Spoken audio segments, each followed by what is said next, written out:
Chapter 271. Li Mu naturally did not need Zhang Chun's medicinal wine. Other unorthodox cultivators might need to use external items to nourish their bodies, but Buddhist and Daoist cultivators did not need to. Daoist cultivators refined the 7 spirits, especially the sparrow-yin spirit. They had sufficient kidney energy and did not need nourishment. Buddhist cultivators directly cultivated their bodies. Even if their bodies were as strong as an ox, there was no need for nourishment. Of course, there was no difference in nourishment for Buddhist abstinence. This medicinal wine might be the icing on the cake, but Li Mu did not need it at the moment. Drinking a mouthful would cause him to dream for an entire night. Li Mu did not want to experience that feeling again. Forget it. Zhang Chun shook his head and walked out of the office. He said, "I'm going to the Zongjing Temple." The Zongjing Temple mainly dealt with the affairs of the royal family. Like the 3 provinces, the temple was located in the palace.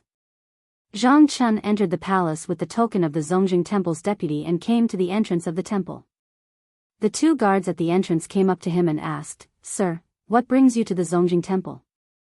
Zhang Chun took out his token and said, "I'm the newly appointed deputy of the Zongjing Temple."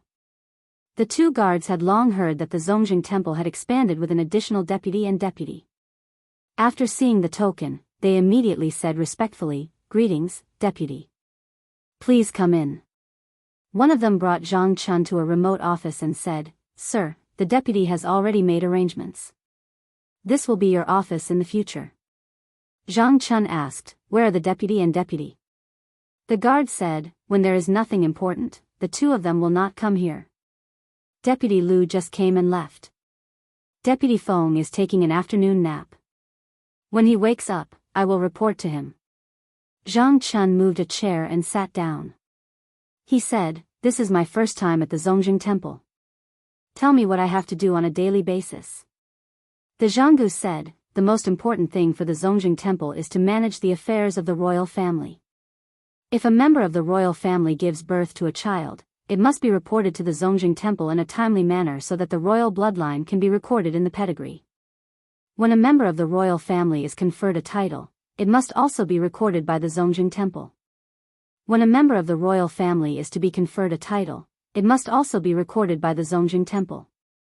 Zhang Chun asked, "Do the imperial clan's relatives, and officials above the 4th rank also have to be tried by the imperial clan temple?"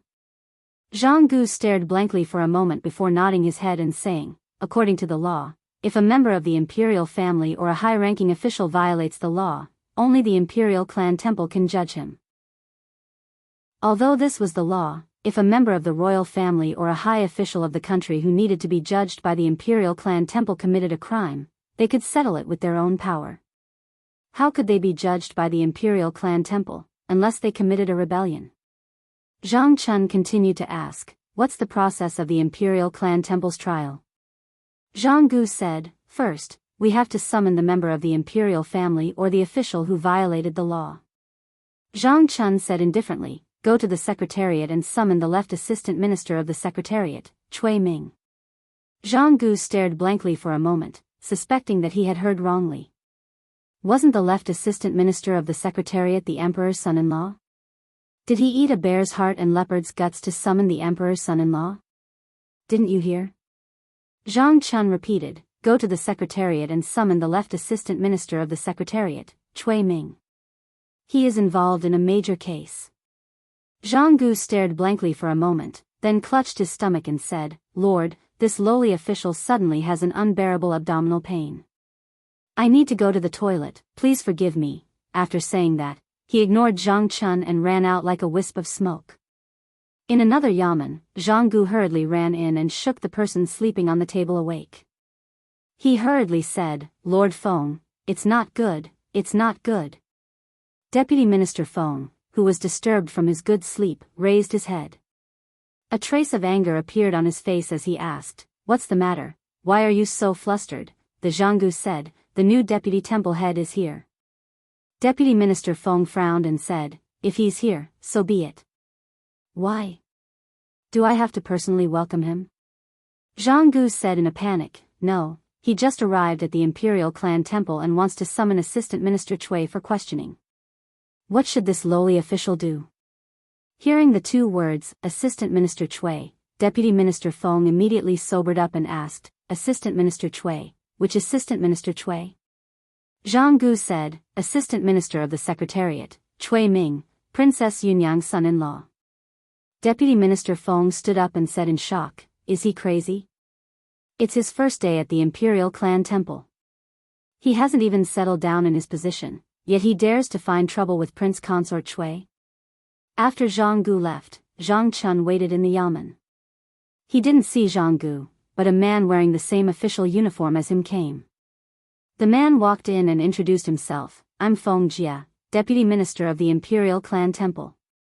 Zhang Chun cupped his hands and said, so it's Lord Feng. Sorry for the disrespect, Deputy Minister Feng asked. I heard that Lord Zhang wants to summon Assistant Minister Chui. May I know what crime Assistant Minister Chui has committed? Zhang Chun said, the Imperial Clan Temple has summoned him. I'll confront him face to face and I'll know. Deputy Minister Feng said, Lord Chui is the prince consort of the current dynasty. His status is honorable, and he's also the assistant minister of the Secretariat. He has to deal with a myriad of state affairs every day. Who knows how many state affairs are waiting for him to deal with? How can we summon him just because we want to? If we delay the state's affairs, which one of us can bear the responsibility? Zhang Chun snorted and said, so what if he's the prince consort of the current dynasty? So what if he's the assistant minister of the Secretariat? A life for a life, a debt must be paid. I don't care if he has to deal with a myriad of state affairs every day. If he violates the law, he should be judged. Deputy Minister Feng said, tell me first, what crime did Assistant Minister Chui commit? Zhang Chun said coldly, he killed his fiancée and framed her entire family. Shouldn't I summon him? A bunch of nonsense. Deputy Minister Feng said, everyone knows that Lord Chui's wife is Princess Yunyang. How can you frame him here? Zhang Chun said indifferently, whether I'm framing him or not, you'll know when you summon Chui Ming. Deputy Minister Feng's expression was uncertain. Zhang Chun seemed to be very certain about this matter. This made him, who originally didn't believe it, start to waver.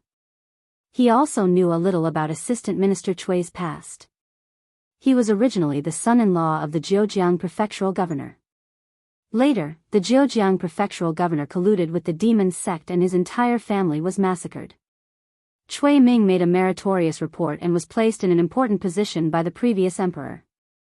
In more than 10 years, he went from being a small official to marrying a princess and becoming an important official in the court. No one remembered his past. Chui Ming was a pillar of the old party. Deputy Minister Feng didn't dare to slight him. He looked at Zhang Chun and said, this case is of great importance. I'll first report it to the deputy minister and ask him to make a decision. Finished speaking, he walked out of the Imperial Clan Temple. However, he didn't leave the palace. Instead, he went around to the back gate of the Hall of Secretaries.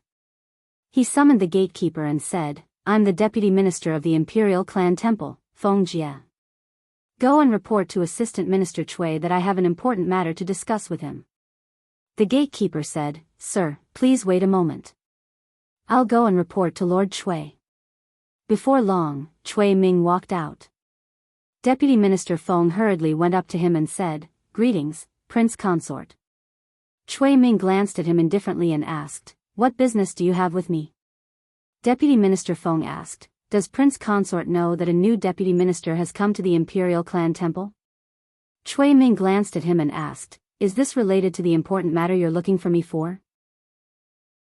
It's related, it's greatly related. Deputy Minister Feng said, on the first day he came to the Imperial Clan Temple, he wanted to summon Prince Consort. He said that you're involved in a major case and summoned you to the Imperial Clan Temple. I've already temporarily put this matter on hold. I don't dare to make a decision on my own, so I immediately came to find Prince Consort. I'm involved in a case. Chui Ming frowned and asked, What case? Deputy Minister Feng lowered his head and said, I don't dare to say. Chui Ming said coldly, Speak. Deputy Minister Feng trembled and said, He said that you killed your fiancée and even framed her entire clan. causing the deaths of dozens of people, ridiculous. Cui Ming looked at him coldly and said, "What kind of status do you have? You believe such ridiculous words?" Deputy Minister Feng heard this and finally relaxed. He hurriedly said, "Of course I don't believe it. Prince Consort is someone who places righteousness above family.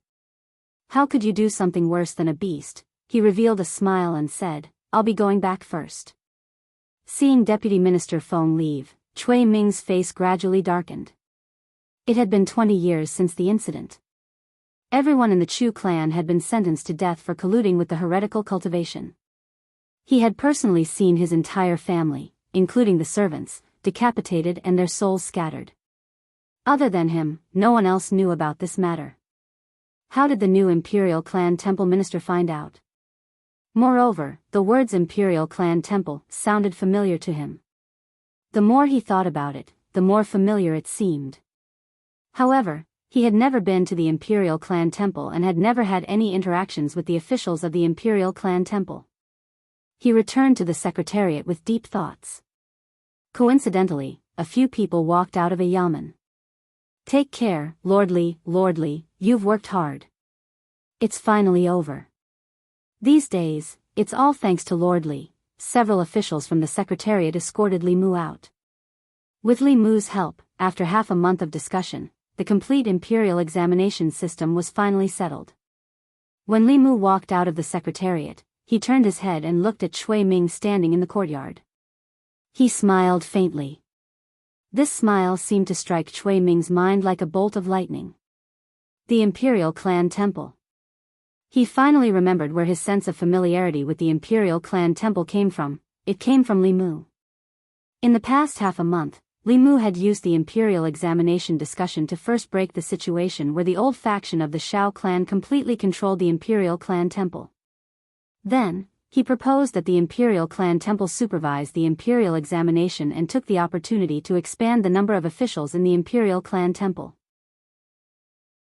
Then, he threatened the 6 officials from the Secretariat to give Zhang Chun the position of Deputy Minister of the Imperial Clan Temple. This series of abnormal and strange actions had once puzzled Cui Ming for a long time. Li Mu shouldn't have gone through so much trouble, and it wasn't very likely that it was just to send his subordinate to the Imperial Clan Temple. On the first day that Zhang Chun came to the Imperial Clan Temple, he summoned him. The reason for the summons was about the old matter from 20 years ago. This wasn't a coincidence. Before this, everything that Li Mu did was to pave the way for today's matter. He was Li Mu's ultimate goal. All of this was linked, layer by layer. In the past half a month, Li Mu had approached his goal step by step. Cui Ming even suspected that Li Mu didn't hesitate to become enemies with the 4 great academies, reform the Great Zhou's official selection system, and propose the imperial examination. Was it just to take the opportunity to interfere with the Imperial Clan Temple? For today, this person's scheming was deep, and his plans were meticulous. It was terrifying. Thinking back to Li Mu's meaningful smile just now, Cui Ming only felt his entire body turn cold. A chill rushed from his tailbone to the top of his head. Li Mu, what a deep scheme. Chapter 272. Cui Ming hurried out of the secretariat. He walked straight out of the palace and headed to the South Court. The South Court and the North Court were located on both sides of the palace. The North Court was mostly occupied by officials, while the South Court was occupied by nobles. The royal family, dukes, marquises, and viscounts all lived in the South Court. The prince consort's residence and the princess residence were also in the South Court. Cui Ming did not go home, nor did he go to the princess residence. Instead, he went to another high gate. This was an extremely luxurious residence. 2 stone lions were lying in front of the gate. They were huge and lifelike. When Cui Ming approached, the 2 stone lions turned their heads at the same time. Their eyes shone brightly. Cui Ming snorted. The 2 stone lions trembled and turned their heads away, not daring to meet his gaze. At this moment, the gate of the residence opened. A man who looked like a servant walked out. Before he arrived, his voice was heard. "Who dares to be so presumptuous in front of Prince Shou's residence? Chui Ming looked at him coldly. When the man saw him, his expression changed instantly. Prince Consort, is there anything I can help you with? Not many people in Fairy's capital did not know the Prince Consort of Princess Yunyang. Not only did he have a high cultivation, but he also held a high position as the assistant minister of the Secretariat. He was one of the pillars of the old party. Although he was the butler of Prince Shou's residence, he did not dare to slight him. Chui Ming asked, is His Highness in the residence? The servant said, His Highness is here. Prince Consort, please. I'll bring you to him. With Chui Ming's status, he naturally could not let him wait here. He had already sent a message to the servants in the residence. Then, he brought Chui Ming into the residence. In the back garden of Prince Shou's residence, a fat man dressed in luxurious clothes was sitting on a chair, shaking his head. He was not light, and his status in the imperial court was also very high. This man was Prince Shou, a member of the great Zhou's royal family. He was the half-brother of the late emperor and also the minister of Imperial Ancestral Temple. In the garden, there was a stage set up. The performers of the prince's mansion were singing, deceiving the emperor, defying the emperor, breaking off marriage, a man is sent to bed, killing his wife and son, losing his conscience, forcing Han Qi to die in the court. It was the most popular play in Luoyang recently, Qin Shimi. While Prince Shou was listening to the performer's performance, the maid who was pouring tea couldn't help but be engrossed in the performance. She accidentally spilled the tea on the table. A housekeeper saw this and said angrily, how can you pour the tea like that? The maid came back to her senses and bowed her head. When she saw the tea stains on the table, her little face turned white. She immediately kneeled on the ground and said in a panic, Wang Ye, I'm sorry. King Shou waved his hand and said, stand to the side if you want to listen, don't disturb me. The maid heaved a sigh of relief. After wiping the tea stains off the table with her sleeve, she quickly retreated to the side.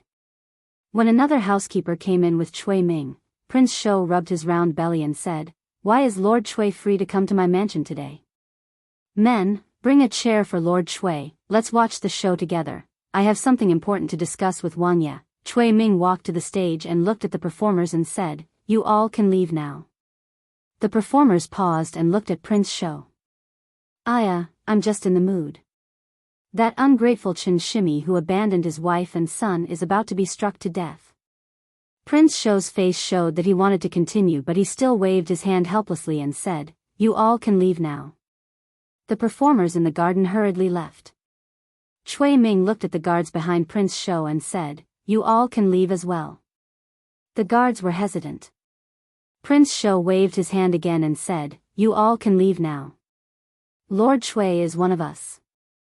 The leader of the guards said, I'm worried that there might be other changes. Prince Shou said, what changes can there be? With Lord Chui's cultivation, he can protect me. You all can leave now. Only then did the guards leave. After they left, Chui Ming formed a seal with his hands and threw out a few spiritual jades to set up a soundproof array formation.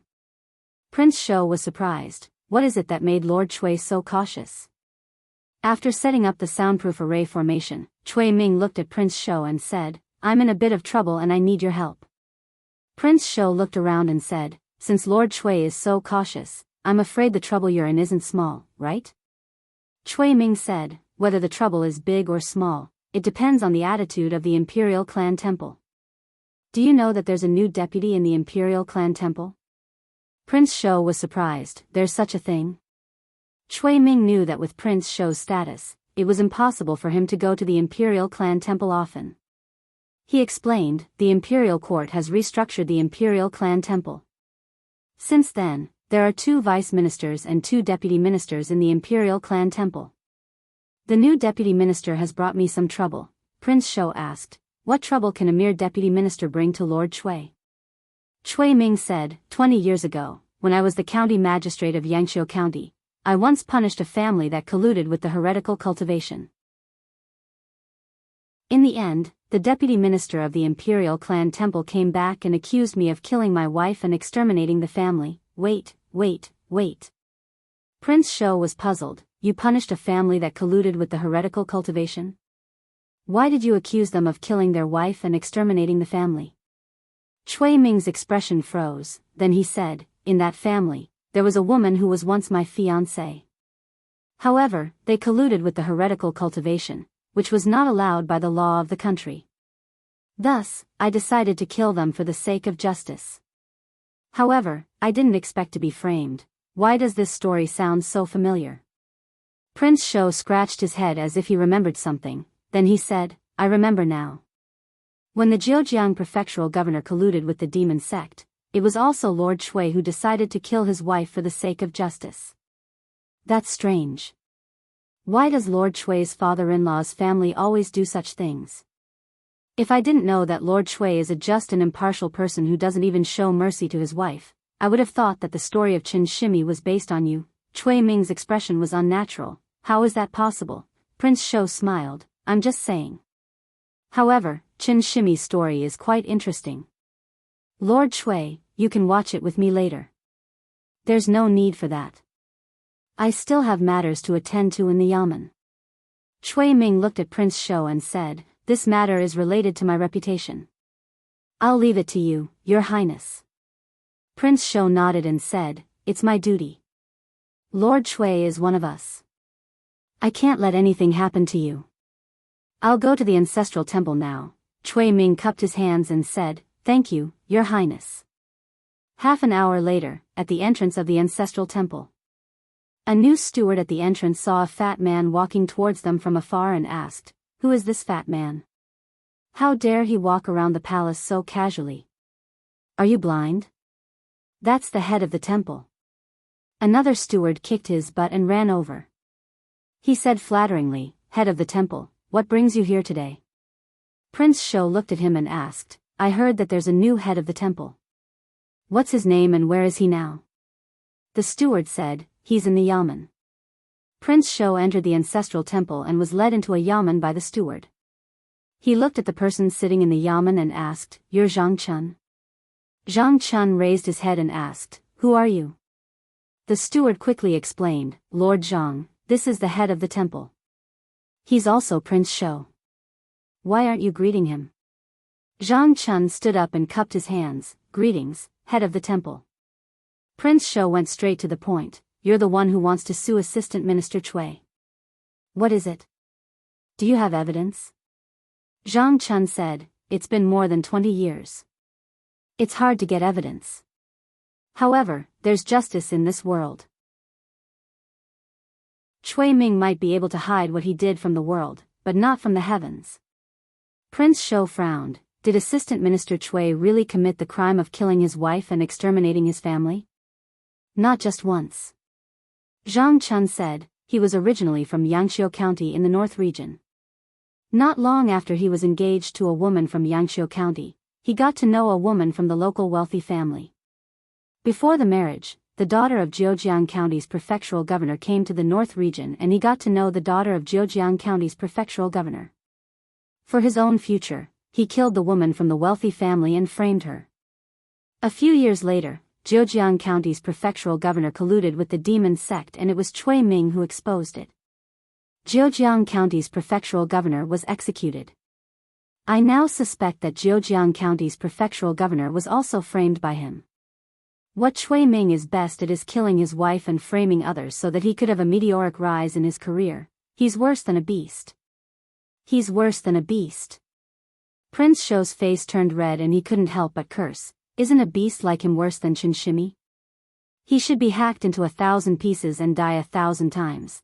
After cursing, he was panting heavily and only then did he realize that the chief and Zhang Chun were looking at him in shock. King Shou was stunned for a brief moment before he realized his position. Coughing lightly, he replied, that's just your guess. I'm the son-in-law of the Lin family, a fourth-grade official. How can I allow myself to be framed by you? Zhang Chun said, it's easy to determine if it's a framing. As long as a level 7 expert interrogates him, the truth will be revealed. Prince Shou glanced at him and asked, do you think level 7 experts are as common as cabbages? There are only a few level 7 experts in Fairy's capital. Do you want to disturb the deans or trouble His Majesty to interrogate the prince consort and a rank 4 official for no reason? Where's the dignity of the imperial court? Where's the dignity of the imperial court? Zhang Chun said, are you protecting Cui Ming? Prince Shou said angrily, how dare you doubt my fairness? You have no proof. If you want to accuse Assistant Minister Cui, then show me proof. Falsely accusing an official of the imperial court is a serious crime. Zhang Chun asked, what if I have proof? Prince Shou's gaze turned and he scoffed, I'll tell you the truth. No matter what crime Master Cui committed, the imperial clan temple will protect him. You can give up. Zhang Chun gritted his teeth and said, officials protect each other. Darkness. Your imperial clan temple is King Dark. Prince Shou looked at him in disdain and said, the imperial clan temple belongs to Shao, not Zhang. As long as you're here, you have to listen to me. Unless you have the guts to go to the imperial court and report to His Majesty and let the entire fairies' capital know about this. Chapter 273. Prince Shou looked down on Zhang Chun for a while before he left. Walking out of the imperial clan temple, he coughed a few times and spat out a mouthful of thick phlegm. Bah, scum. Beast. Inhumane. Worse than dogs and pigs. Prince Shou left the imperial clan temple while cursing. Jianghu scratched his head in confusion, not understanding why the prince said that. Although this new deputy was unable to see the situation clearly and did not know what was good for him, he could not be called a scum. Not to mention a beast, inhumane, and worse than dogs and pigs. If what Deputy Zhang said was true, then Assistant Minister Cui, the current emperor's son-in-law, was the one who was worthy of these words. Thinking about what Zhang Chun said just now, Jianghu could not help but feel a chill in his heart. Killing his wife and exterminating his family time and time again just for his own future. If such a person was described as a beast, even a beast, pig, or dog would feel offended. In the imperial clan temple, Deputy Feng walked into Zhang Chun's office and asked faintly, did Lord Zhang understand what the deputy minister said just now? Just now, he was outside and heard Prince Shou's furious words. Assistant Minister Cui was going to be protected in the imperial clan temple, no one could do anything. As the deputy minister of the imperial clan temple, Prince Shou had absolute authority in the imperial clan temple. Zhang Chun did not pay any attention to him. He stood there in a daze for a long time before he gradually came back to his senses. He walked to the door and asked a minor official, is Prince Shou's surname Shao? The minor official looked at him strangely and said, of course, Prince Shou is the late emperor's younger brother and a member of the imperial family. How could his surname not be Shao? Zhang Chun touched his chin and smiled, wonderful. Not long after, in the secretariat, Cui Ming also learned about the scene that happened in the imperial clan temple from Deputy Feng. King Shou didn't let him down. He immediately intimidated Zhang Chun, which allowed him to heave a sigh of relief. However, it was only temporary. Li Mu had spent a lot of effort to reform the imperial examination and send Zhang Chun to the Zongjing temple. His target was obviously him. The drama, Chen Shimi, was most likely created by him. He had spent so much effort to get to this point, so he wouldn't give up so easily. Although he didn't know what Li Mu would do next, he had to take precautions. At this moment, Cui Ming was still puzzled about something. He knew that he had been very secretive about what had happened 20 years ago, and no one had suspected him during the past 20 years. So, how did Li Mu and Zhang Chun find out about it? Could it be that there was a fish that escaped the net in the Chu clan? Both of them were from Yangqiu County. Yangqiu County was the starting point of his life. There were many things he had done there that he couldn't let others know about. With the secret in the deepest part of his heart exposed, Cui Ming's mind was no longer in the secretariat. He left the palace again and returned to the prince consort's residence. He had 2 permanent residences in the palace. One was Princess Yunyang's residence, and the other was the prince consort's residence that the previous emperor had bestowed upon him. After entering the prince consort's residence, Cui Ming directly walked into the deepest courtyard. The entire prince consort's residence was covered by a large formation. This formation was extremely powerful and could withstand the attacks of Dongshuan's cultivators for a moment. The innermost courtyard was where Cui Ming usually cultivated. No one in the residence was allowed to enter. The courtyard was also covered by a formation. The divine capital was the safest place in the Great Zhou. Under the protection of 2 layers of formations, even a fly couldn't fly into the prince consort's residence. Cui Ming stepped into the courtyard. Standing in the middle of the courtyard, he said, "I need you to make a trip to Yangqiu County in the North County. Check if there are any fish that escaped the net in the Chu clan back then. If there aren't any, search for all the ghosts in Yangqiu County." Back then, I hadn't set foot on the path of cultivation, so I'm not sure if Chu Yun has become a Yin spirit. As soon as Cui Ming finished speaking, a human face suddenly appeared on an old tree in the courtyard. The face was old, and the patterns on the tree bark were like wrinkles on the face. The surface of the old tree rose and fell. An old man in brown walked out of the trunk. After nodding slightly at Cui Ming, he walked out of the prince consort's residence without a word. Cui Ming looked up at the sky and clenched his fists. He said in a low voice, "Li Mu, what grudge do I have with you? How can you go against me like this, the divine capital Yamen?" Li Mu learned about what had just happened in the Zongjing temple from Zhang Chun. Sure enough, even if they broke into the Zongjing temple, it was still impossible to deal with Cui Ming. Even if it was a simple summons, they would encounter heavy resistance. Cui Ming's status in the old party was extremely high. He was the prince consort and the assistant minister of the secretariat. He controlled the state's affairs. Other than Zhang Chun and the new vice minister Lu Biao, the rest of the people in the Zongjing temple were from the old party. Especially the minister of the Zongjing temple, who was the king of the Great Zhou. He had absolute control over the Zongjing temple. At present, they still had to make a big deal out of this. The script of Qin Shimi was given to the owner of the Miaoyin Lane by Li Mu. She asked her performers to turn it into an opera as quickly as possible. Under her deliberate promotion, she sold the script to other opera houses at a low price. Only then could such a phenomenal play be produced. Once Cui Ming's matter was exposed, with the popularity of Qin Shimi, it would probably set off a frenzy of public opinion in the divine capital. The imperial court could care less about anything except public opinion.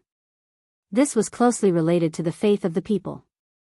It was related to the continuation of the Great Zhou. The next day, the tri-daily morning court session was held as scheduled. In the last few court sessions, the officials were discussing the imperial examination. They were contributing to the Secretariat's policy. Just yesterday, the Secretariat had completed the formulation of the imperial examination policy. The next thing to do was for the various departments to implement it as soon as possible. The talents recommended by the 36 prefectures had already left for the divine capital. They had to complete all matters related to the imperial examination within 2 months.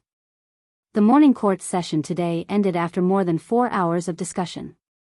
Just when everyone thought they could leave, a voice came from the back of the 100 officials. "Your Majesty, I have a memorial." Someone recognized that person. It was the commissioner of the divine capital, Zhang Chun. They didn't know who the previous commissioners of the divine capital were, but the current commissioner of the divine capital had caused a ruckus in the imperial courts several times. It was hard not to have a deep impression of him. Some of the officials in the 3 provinces and the Ministry of Personnel knew that just yesterday, the commissioner of the divine capital, Zhang Chun, was also the deputy of the imperial ancestral temple. Ever since the imperial examination was introduced and the imperial ancestral temple supervised the imperial examination, the deputy of the imperial ancestral temple had become the most popular position in the imperial court. Cui Ming's position was only behind the commissioner of ministers, the secretariat's head of department, and the ministers of the 6 departments. When he saw Zhang Chun stand out, he suddenly had a bad premonition. Zhang Chun hugged his ceremonial tablet and bowed. "I want to impeach the assistant minister of the secretariat, Cui Ming, and the deputy of the imperial ancestral temple." When Cui Ming heard this, his mind exploded. In the crowd, Deputy Feng was also stunned. He thought that after Prince shows discipline, Zhang Chun would be more obedient. He did not expect him to be so ruthless. He bypassed the imperial ancestral temple and brought this matter to the imperial court. Moreover, not only did he impeach Assistant Minister Cui, but he also impeached Prince Shou. This was crazy. There were even more people in Crepe Myrtle Hall who were confused. Zhang Chun was taught by Li Mu. In the imperial court, he dared to oppose the former emperor's old system and dared to talk back to the academy's instructors. Now, why did he go against Prince Consort Cui and Prince Shou? The empress did not speak. Shang Guanli looked at Zhang Chun and asked, Lord Zhang, why are you impeaching them? Zhang Chun said, I impeached Cui Ming because Cui Ming was involved in a murder case that involved dozens of lives. I impeached the deputy of the Imperial Ancestral Temple because the deputy of the Imperial Ancestral Temple not only stopped me from summoning Cui Ming for interrogation, but also said that no matter what crime Cui Ming committed, the Imperial Ancestral Temple would protect him. May I ask, where is justice and justice for officials to protect each other? In this short period of time, some officials already knew that Zhang Chun had just been promoted to the position of deputy of the Imperial Ancestral Temple. When the officials of the imperial court first took office, which one of them was not careful? When they spoke to their colleagues and superiors, they had to put on a smiling face. This Zhang Chun, on his first day in office, impeached his superior's superior in the imperial court. He did not even recognize his own family. At the front, Cui Ming's expression was calm. However, the fists in his sleeves were clenched tightly. Shang Guanli turned to look at the curtain and asked, what murder case was Assistant Minister Cui involved in? Zhang Chun said in a low voice, more than 20 years ago, when Cui Ming was in Yangqiu County, he was engaged to a woman. Not long after, he cruelly killed the woman in order to attach himself to a prominent family in Yangqiu County. After that, he was recommended by the prominent family to enter the academy. However, he later became acquainted with the daughter of the Zhejiang County chief. As Zhang Chun spoke, there was an uproar in the imperial court. What kind of status did Cui Ming have? He was the son-in-law of Princess Yunyang and the assistant minister of the secretariat. How could he do such a cruel thing? He was worse than Chen Shimi in the opera. Twice in a row, for the sake of his own future, he killed his fiancée and even killed dozens of people in his wife's family. How could this be done by one person? Some of the old officials in the imperial court had heard of Cui Ming's past. The matter of the Zhejiang County chief colluding with the demon sect back then had caused an uproar in the imperial court. Even now, there were still people who remembered that Cui Ming had placed righteousness before family and was placed in an important position by the late emperor. Wait, this matter sounded a little familiar. Exposing his wife's family in exchange for his promotion. Wasn't this the same thing that Zhang Chun said happened to the prominent family in Yangqiu County? One fiancé, one wife, two wives' families, hundreds of people, were all killed because they colluded with the heretical cultivation of the demon sect. Assistant Minister Cui could be said to have met the wrong person. However, he himself was not affected. Instead, his official position was getting higher and his status was getting more and more prominent. Now, he was the assistant minister of the secretariat and the son-in-law of a country. It was too much of a coincidence to say that this was a coincidence. The imperial court was in chaos. A breath swept across the imperial court through the curtain, and the imperial court instantly quieted down. Shang Guanli looked at Cui Ming and asked, Assistant Minister Cui, what do you have to say? Cui Ming raised his head and said righteously, the Chu family colluded with the heretical cultivation and deserved to die. Even if this official was given another chance, this official would still choose to get rid of the traitors for the country.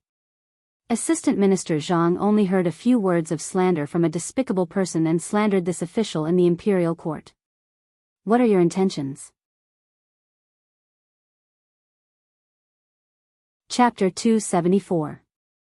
None of the officials in the court believed that Zhang Chun had any ulterior motives for impeaching Cui Ming.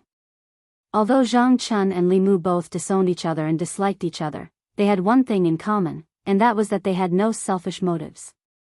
The old party and the new party fought each other because the competition in the imperial court was related to their actual interests. No matter how fierce Li Mu and Zhang Chun were, there was no real benefit for them. He couldn't possibly frame Assistant Minister Cui just because he was jealous that he was more handsome than him. Zhang Chun snorted coldly, whether I'm framing you or not, we'll know once we check Cui Ming's soul. At the front of the court, someone stepped forward and said coldly, impudent. Lord Cui is the Emperor's son-in-law, a fourth-rank official. How can he be humiliated just because of your one-sided words? The art of soul manipulation was a common method used by the government to investigate cases. For a suspect in a case, as long as they used the art of soul manipulation on him, they could easily break through his psychological defenses and make him spill all the secrets in his heart. Of course, the prerequisite was that the target was a mortal who had yet to condense his soul. After a cultivator condensed his soul force would be strong and it would be difficult to manipulate his soul. After 3 souls fused and condensed into a nascent spirit, it would be even more difficult to manipulate the soul. The person who manipulated the soul had to be several realms higher in cultivation than the person being manipulated. Under the art of soul manipulation, there were no secrets. However, all cultivators had secrets and opportunities. Some secrets couldn't be easily exposed in front of others. For cultivators, soul manipulation was a great taboo. There was nothing more humiliating than soul manipulation and soul searching. As a fourth-rank official and the Emperor's son-in-law, as long as he didn't commit a major crime like rebellion, the court, even the Emperor, couldn't perform soul manipulation and soul searching on him. Once this precedent was set, all the officials in the court would be in danger. No one knew when their thoughts and past would be exposed naked in front of others because of something.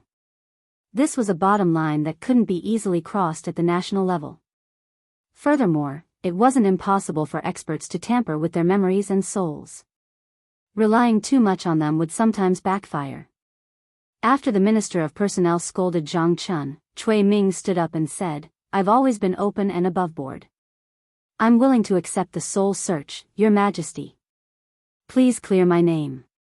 As soon as he said this, some of the officials in the hall revealed strange expressions. Cui Ming's words were either honest and upright and had a clear conscience, or he was fearless and confident in dealing with the Emperor's soul-searching. Regardless of the situation, even if the Emperor really did use soul-searching, he probably wouldn't be able to find anything. And His Majesty would never do that. Because of a baseless and groundless case, the Emperor's son-in-law, a rank 4 official, had already crossed the bottom line of the royal court, and it would bring even greater chaos to the royal court. Cui Ming pointed to the sky and said, I swear on the heavens and earth that if I lie, I will be struck by lightning and die a horrible death. In order to prove his innocence, he didn't hesitate to swear a Dao oath. This changed the opinion of some of the officials in the royal court. Cultivators respected the heavens and earth, and they wouldn't swear a Dao oath easily. A Dao oath wasn't just an oath, it also had a certain mysterious power, and could be considered as a kind of supernatural power. However, a Dao oath did not represent everything. Although many people would shout, if I violate a Dao oath, I will be punished by the heavens, when making an oath, if every oath could be fulfilled, why would there be a need for the imperial court and the government to make an oath to the heavens when encountering unpredictable situations? Swearing a Dao oath couldn't completely prove Cui Ming's innocence. After a while, the Empress's voice finally came from behind the curtain.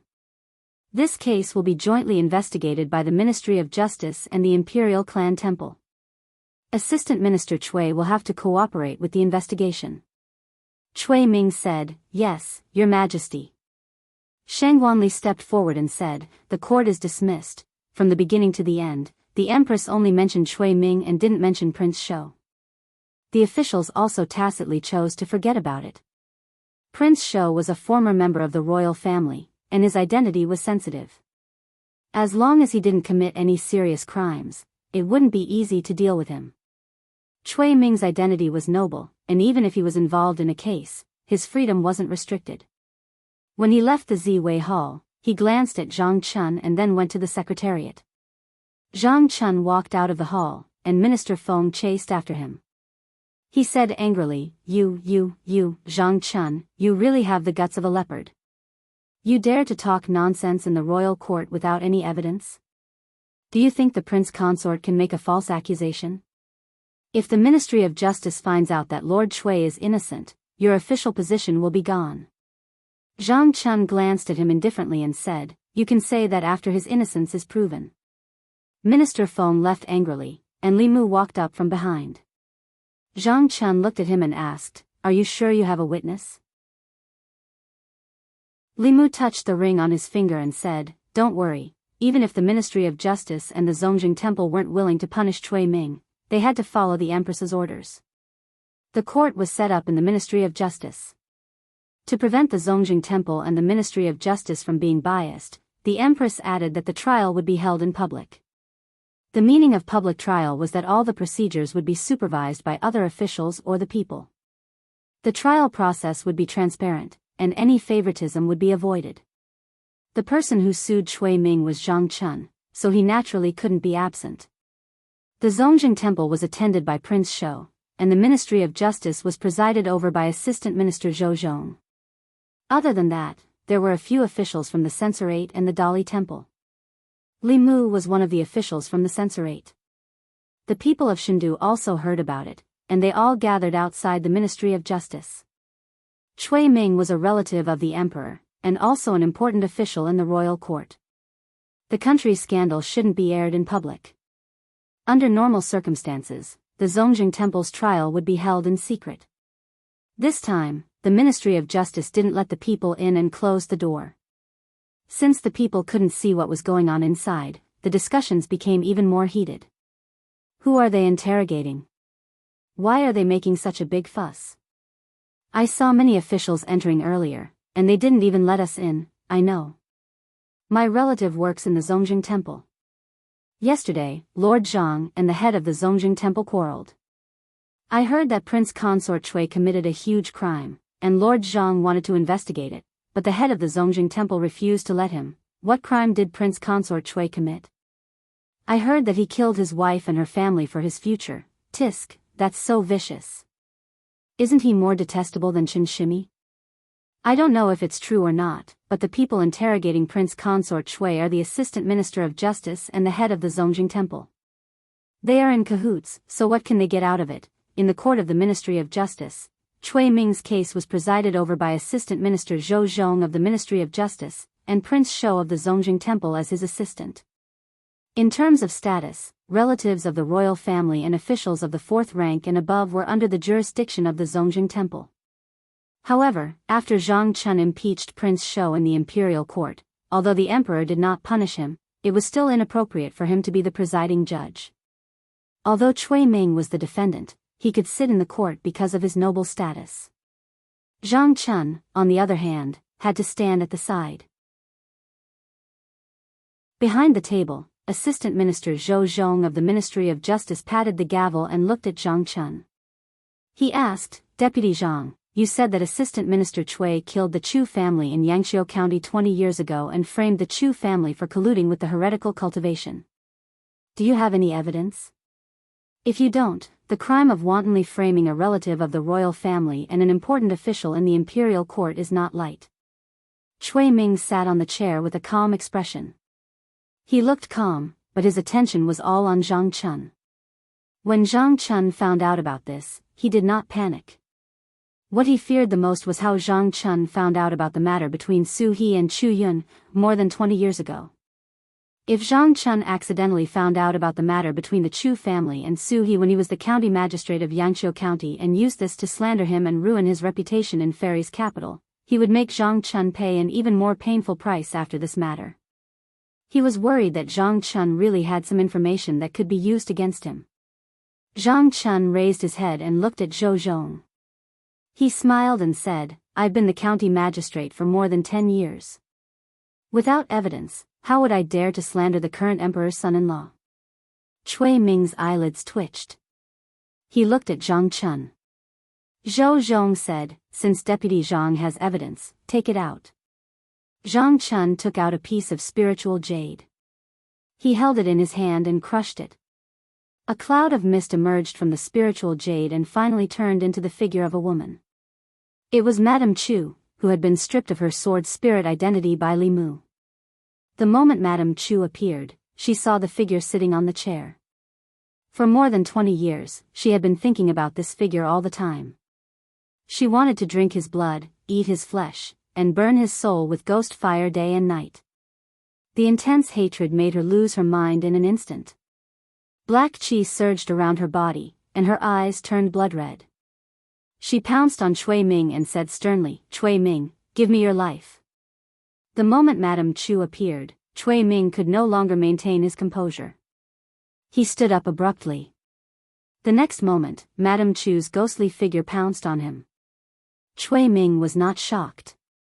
Instead, he was delighted. He immediately struck out with his palm and attacked with all his might. He did not expect Chu Yun, or spirit, to be with Zhang Chun. He also did not expect her to attack him with all her might as soon as she appeared. This gave him a reason to fight back. She was only at the 4th realm. This palm strike was enough to destroy her soul. She was truly dead and could not bear witness. He used all of his cultivation in this palm strike. He did not hold back at all. "How dare you!" At this moment, he heard a sudden roar. Zhang Chun stood in front of Madame Chu and took the full brunt of the palm strike. His body flew backward, and blood spurted from his mouth. After he landed, he pointed at Cui Ming angrily and said loudly, "This is the spirit of the Chu family woman. You all saw it, right?" Cui Ming wanted to destroy the witness. He has a guilty conscience. Cui Ming's expression darkened. He had raised his hand again, but he put it down again. At this moment, Madame Chu had regained some of her consciousness. However, her aura was still extremely unstable. As she stood in the Ministry of Justice's courtroom, her resentment continued to rise. Zhou Zhong's eyes flashed. He stood up abruptly, and a powerful aura erupted from his body. He suppressed Madame Chu and said sternly, "How dare you, ghost? How dare you try to assassinate the prince consort?" Li Mu knew that things were not going well. Madame Chu's hatred for Cui Ming was too strong. Now that it had erupted, her anger affected her mind. She almost went mad, and this gave Zhou Zhong an excuse to suppress her. Under the pressure of Zhou Zhong's powerful aura, Madame Chu's spirit became even more unstable. She was on the verge of collapse. However, the resentment on her grew stronger, and her aura became more and more terrifying. Her hatred for Cui Ming and his ruthlessness toward the Ministry of Justice's officials all turned into resentment in her heart. At this moment, the resentment in the Ministry of Justice was so strong that people all over the fairy's capital could sense it. Boom! When the resentment reached its peak, countless citizens on the streets of the fairy's capital looked up at the sky. At this moment, the wind and clouds in the fairy's capital swept away. Chapter 275. A strange phenomenon appeared in the sky above Shendu. The clouds rolled back, revealing a giant funnel. The end of the funnel pointed at the Ministry of Justice. Dense spiritual energy gushed out of the funnel and landed on Madame Chu's body. Madame Chu's resentment disappeared, but her aura rose rapidly. From early stage 4th realm, to mid-stage 4th realm, to peak stage 4th realm, it was like a hot knife through butter. Her body emitted a powerful 5th realm aura. Zhou Zhong's pressure on him completely disappeared at this moment. Prince Shou turned to look at Zhou Zhong, then looked away. Zhang Chun got up from the ground and looked at Zhou Zhong discreetly. He coughed heavily and spat out another mouthful of blood. After reaching 5th realm, Madame Chu calmed down. She stood quietly in the court and bowed to everyone in the court. "I've been wronged for 20 years. When I see this evil man again, I can't control my emotions. Please don't blame me. I'm fine now. You can continue with the trial." The people at the side looked at each other, speechless. Was there a need to continue with the trial? Humans could be bullied, but not the heavens. This woman's resentment was so strong that it could even trigger the heavens and earth to fill her body with dense spiritual energy, allowing her to reach 5th realm. If Cui Ming didn't do anything cruel to her, why would she hate Cui Ming so much? The severity of this matter was beyond the case itself. The capital of Great Zhou, under the emperor's feet, the heavens actually created a 5th realm evil spirit. How ironic was this? Behind the table, Zhou Zhong looked at Prince Shou and asked, "Your Highness, what should we do now? Prince Shou hid his hands in his sleeves and shook his head. You're the presiding judge. Don't ask me. I don't know these things. Zhou Zhong looked at Madame Chu and said, what grievances do you have? You can tell us in detail. Madame Chu raised her head and said slowly, more than 20 years ago, when Cui Ming was still in Yangqiu County, Madame Chu spoke slowly. In the court of the Ministry of Justice, the officials at the side, like Li Mu, were shocked. After experiencing the vision of heaven and earth, they no longer doubted the woman's words. According to her, Princess Yunyang's son-in-law, Cui Ming, the assistant minister of the Secretariat, was a complete beast. For the sake of his future, not only did he kill his fiancée, he even framed his fiancée's entire clan for colluding with the heretical Cultivation and killed her to silence her. Such actions were extremely beastly, and he was simply even more despicable than Qin Shimi. The heavens must be blind to allow him to advance smoothly and sit at such a high position. After their impression of Cui Ming changed, some people even began to suspect that the collusion of the Zhejiang prefectural governor with the demon sect was also a trick he had used in order to step on the corpses of the Zhejiang prefectural governor's family and advance in the officialdom. After Madame Chu finished speaking, the court of the Ministry of Justice fell into a long silence. Zhou Zhong finally looked at Cui Ming and asked, Assistant Minister Cui, do you have anything else to say? Cui Ming did not say a word. At this point, no matter what he said, it would be useless. Zhou Zhong said calmly, first detain Cui Ming and wait for Her Majesty to deal with him. At this moment, Cui Ming was calm and allowed the bailiffs of the Ministry of Justice to put on the shackles that restricted his mana. After he was taken away, a figure descended from the sky. Mr. Mei walked in and said, Her Majesty has decreed that Cui Ming is to be taken to the prison of the Imperial Clan Temple. Very few things that happened in the Luoyang could be hidden from the Empress of the Seventh Realm. The Empress had probably already predicted this when the vision appeared in the sky. Madame Chu knelt on the ground and kowtowed to Li Mu and Zhang Chun. She said, Thank you, sir. Thank you. Zhang Chun's face was pale. He patted his chest and said, No need to thank me. This is what I should do. Then he looked at Li Mu and extended his hand. He said, Do you have any more healing pills? Quickly give me some. That damned Cui Ming. That palm strike contained at least 30% of his power. I almost died. Li Mu took out a bottle of pills and threw it to him. He said, Don't be so stubborn next time. Even if you want to protect a witness, you don't have to take that palm strike. Zhang Chun took the pills and said, The situation was urgent. I didn't have time to think so much. This time, I need to rest for a while. Cui Ming was the emperor's son-in-law. Even if he broke the law, he would not be paraded through the streets in front of the people of the Luoyang. The people of the Ministry of Justice secretly sent him to the Imperial Clan Temple in the palace. The doors of the Ministry of Justice opened. The people scrambled to look inside, but they saw nothing. Li Mu walked out of the Ministry of Justice. Someone impatiently asked, Constable Li, what's going on inside? Why did the sky change just now? Li Mu smiled and said, That villain has confessed and is in jail. The people were in an uproar. What? That thing is true? I thought that this kind of thing only happened in dramas. This Cui Ming is even more evil than Qin Shimi. This kind of person should be cut into pieces. Li Mu saw the anger of the people and felt that it was a pity. If only Su He was in the Luoyang right now and could see this scene with her own eyes. She didn't come to the Luoyang to find Li Mu. She was probably still in the array. After this, he would immediately return to the northern region and tell her about Cui Ming's fate. Then, he would go to Baiyun Mountain to reunite with Lu Hanyan. Constable Li, good job.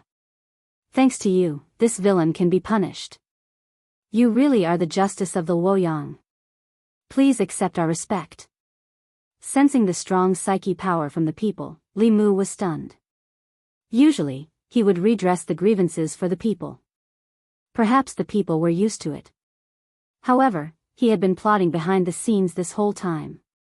The person who contributed in front of the stage, spoke out in the Golden Palace, and was almost killed by Cui Ming in the court of the Ministry of Justice was someone else. Zhang Chun stood beside Li Mu. He clutched his chest and couldn't help but spit out another mouthful of blood. When he returned home gloomily, Madame Zhang saw his blood-stained official robe and ran up to him in shock. She asked in a panic, "What happened? Where did the blood come from? Didn't you go to the imperial court? How did this happen? It's just a small injury. It's not a big deal." Zhang Chun popped a pill into his mouth and said confidently, "That Cui Ming is indeed a beast." Just now in the court of the Ministry of Justice, seeing that the matter was exposed, he actually wanted to destroy the witness. Fortunately, I stepped forward bravely and saved the witness. Madame Zhang took off his blood-stained robe and scolded, "You're the only one who knows how to show off. If something happened to you, what would Yi and I do?" Zhang Chun snorted and said, "I'm not showing off. This is what I should do as an official and a man. It's useless for a man to be handsome. He must be righteous. If Cui Ming wasn't handsome, he wouldn't have been able to deceive those women. Some women are just short-sighted. They only care about a man's appearance and don't understand the inner workings of a man." Madame Zhang's heart ached. Yes. You're right. Sit down first. Do you feel any discomfort? Where are you hurt? Does it hurt, Ministry of Justice? After Cui Ming was taken away, the Shao royal family and some officials from the old party came to inquire about the situation. The Minister of Personnel frowned and said, "How did this happen?" Zhou Zhong shook his head and said, "I also didn't think that the woman's resentment would be so deep. I originally wanted to force her into becoming a demon and kill her while I was at it, but I didn't think that it would stimulate her resentment and allow her to reach the fifth realm." "It's all my fault," the Minister of Personnel said. "You can't blame Lord Zhou. No one expected this to happen. I didn't expect Assistant Minister Cui to have such a terrible past." "He's in big trouble this time," Prince Shou said. "Since he's in the Imperial Clan Temple, I'll think of a way to get him out." "You can't." The Minister of Personnel said hurriedly, "Heaven and earth have shown signs of abnormalities. Your Highness, you can't interfere in this matter. I think Princess Yunyang will think of a way. We can only watch." Prince Shou put his hands back into his sleeves and said, "Then there's no other way. I've done everything I can." After leaving the Ministry of Justice, Li Mu did not go home, nor did he return to the divine capital Yamen. Instead, he brought Madame Chu and Mr. Mei to the palace. The situation in the court of the Ministry of Justice was very dangerous just now. Li Mu breathed a sigh of relief and said, "It was too dangerous just now. If you were completely possessed in the court, the Assistant Minister of the Ministry of Justice could kill you directly." Madame Chu was silent for a moment before she said, "Young master told me that I must be rational in court. However, when Lord Zhang let me out, I suddenly lost control of my emotions. Now that I think about it, someone must have controlled me." Li Mu paused and asked, "Who?" Madame Chu thought for a moment and said, "It was that assistant minister." Li Mu was shocked. "The assistant minister of the Ministry of Justice, Zhou Zhong?" Madame Chu nodded. Li Mu murmured, "Why did he control you? Did he want you to lose your rationality and be killed by Cui Ming? Dead people tell no tales." Madame Chu shook her head and said, "After that, he used his aura to suppress me. With his strength, he could have easily destroyed my soul, but he didn't do so. With Madame Chu's cultivation at the fourth realm, to destroy her soul with aura alone would require extremely strong strength." Li Mu was shocked. "Zhou Zhong is that strong?" Madame Chu said, "I can feel that he's very strong, very strong." Chapter 276. Zhou Zhong was the mainstay of the old party. Although his status was not as high as Cui Ming's, his status in the old party might not be comparable to Cui Ming's. Among the three provinces, the Secretariat was directly involved in the decision-making of national affairs. However, how to interpret national policies and implement them was the responsibility of the 6 ministries of the minister. Among them, the 6 ministries had a lot of freedom to act. There were many cases where they agreed in public but disobeyed in private. the Secretariat was only responsible for making plans. It was beyond their control whether or not the 6 ministries of the minister implemented the policies and how to implement them. Li Mu could not understand why Zhou Zhong would help Mrs. Chu. Even though he had been in Luoyang for a long time, there were many twists and turns in the imperial court. He still could not see through them. Maybe Zhou Zhong and Cui Ming had old grudges and wanted to use Mrs. Chu to get rid of him. Or maybe he was just like Zhang Chun, a middle-aged man who was jealous of his excellent peers. Mr. Mei led Li Mu and Mrs. Chu into Xiangyang Palace. Mrs. Chu was already in the 5th plane and was one of the strongest in the world. However, when facing the back of the figure in the palace, she still lowered her head respectfully. Mr. Mei walked forward and said, "Your Majesty, Li Mu and the woman from the Chu family are here." Mrs. Chu knelt on the ground and said respectfully, "Your Majesty, I am your humble servant." The Empress turned around and said softly, "Rise." Mrs. Chu was still kneeling on the ground and said, 20 years ago, Cui Ming killed me and 36 people of the Chu family. I beg your Majesty to uphold justice for me." The Empress raised her hands slightly and Mrs. Chu could no longer kneel. She looked at Mrs. Chu and said, "Although the tragedy of the Chu family was caused by Cui Ming, the imperial court was also at fault. I will do things according to the law. Apart from that, you can ask for any compensation you want." Mrs. Chu shook her head and said, "The Chu family did not collude with the heretical cultivation. They were framed by a villain. I want the imperial court to clear the Chu family's name and ask Cui Ming to pay the price for what he did." The Empress nodded and said, "This is what the imperial court should do." She looked at Madame Chu and said, "You've just broken through and your foundation isn't stable yet. Mei Wei, take some soul jade from the treasury and help her stabilize her cultivation." Mr. Mei nodded and said to Mrs. Chu, "Please come with me." The current Madame Chu no longer needed Li Mu's protection. The internal guards would protect her. After they left, Li Mu did not plan to stay any longer. After the embarrassment of having his wet dream interrupted by the Empress last time, he still felt a little unnatural in front of the Empress. He was clearly wearing a few layers of clothes, and his body was tightly wrapped, but he always felt like he was naked, without a trace of clothing. Li Mu bowed and cupped his fists. "If there is nothing else, I will take my leave." The Empress asked, "Why didn't you tell me earlier?" Cui Ming's case was completely different from Zhang Chun making a fuss in the imperial court by the Empress. Li Mu paused and said honestly, "Cui Ming's case is better handled by the imperial clan temple than by your Majesty. If your Majesty directly intervenes, it will send some wrong signals to the imperial court and affect the balance between the new party and the old party. Moreover, your Majesty will directly face the pressure of the West Palace and the Shao royal family." The Empress said, "You're really considerate of me." Li Mu said seriously, "Taking a salary from you and sharing your burdens is what I should do." The Empress was silent for a moment and sighed softly. She said, "More than 30 people disappeared from this world because of one false statement. Isn't the imperial court giving the local government too much power?"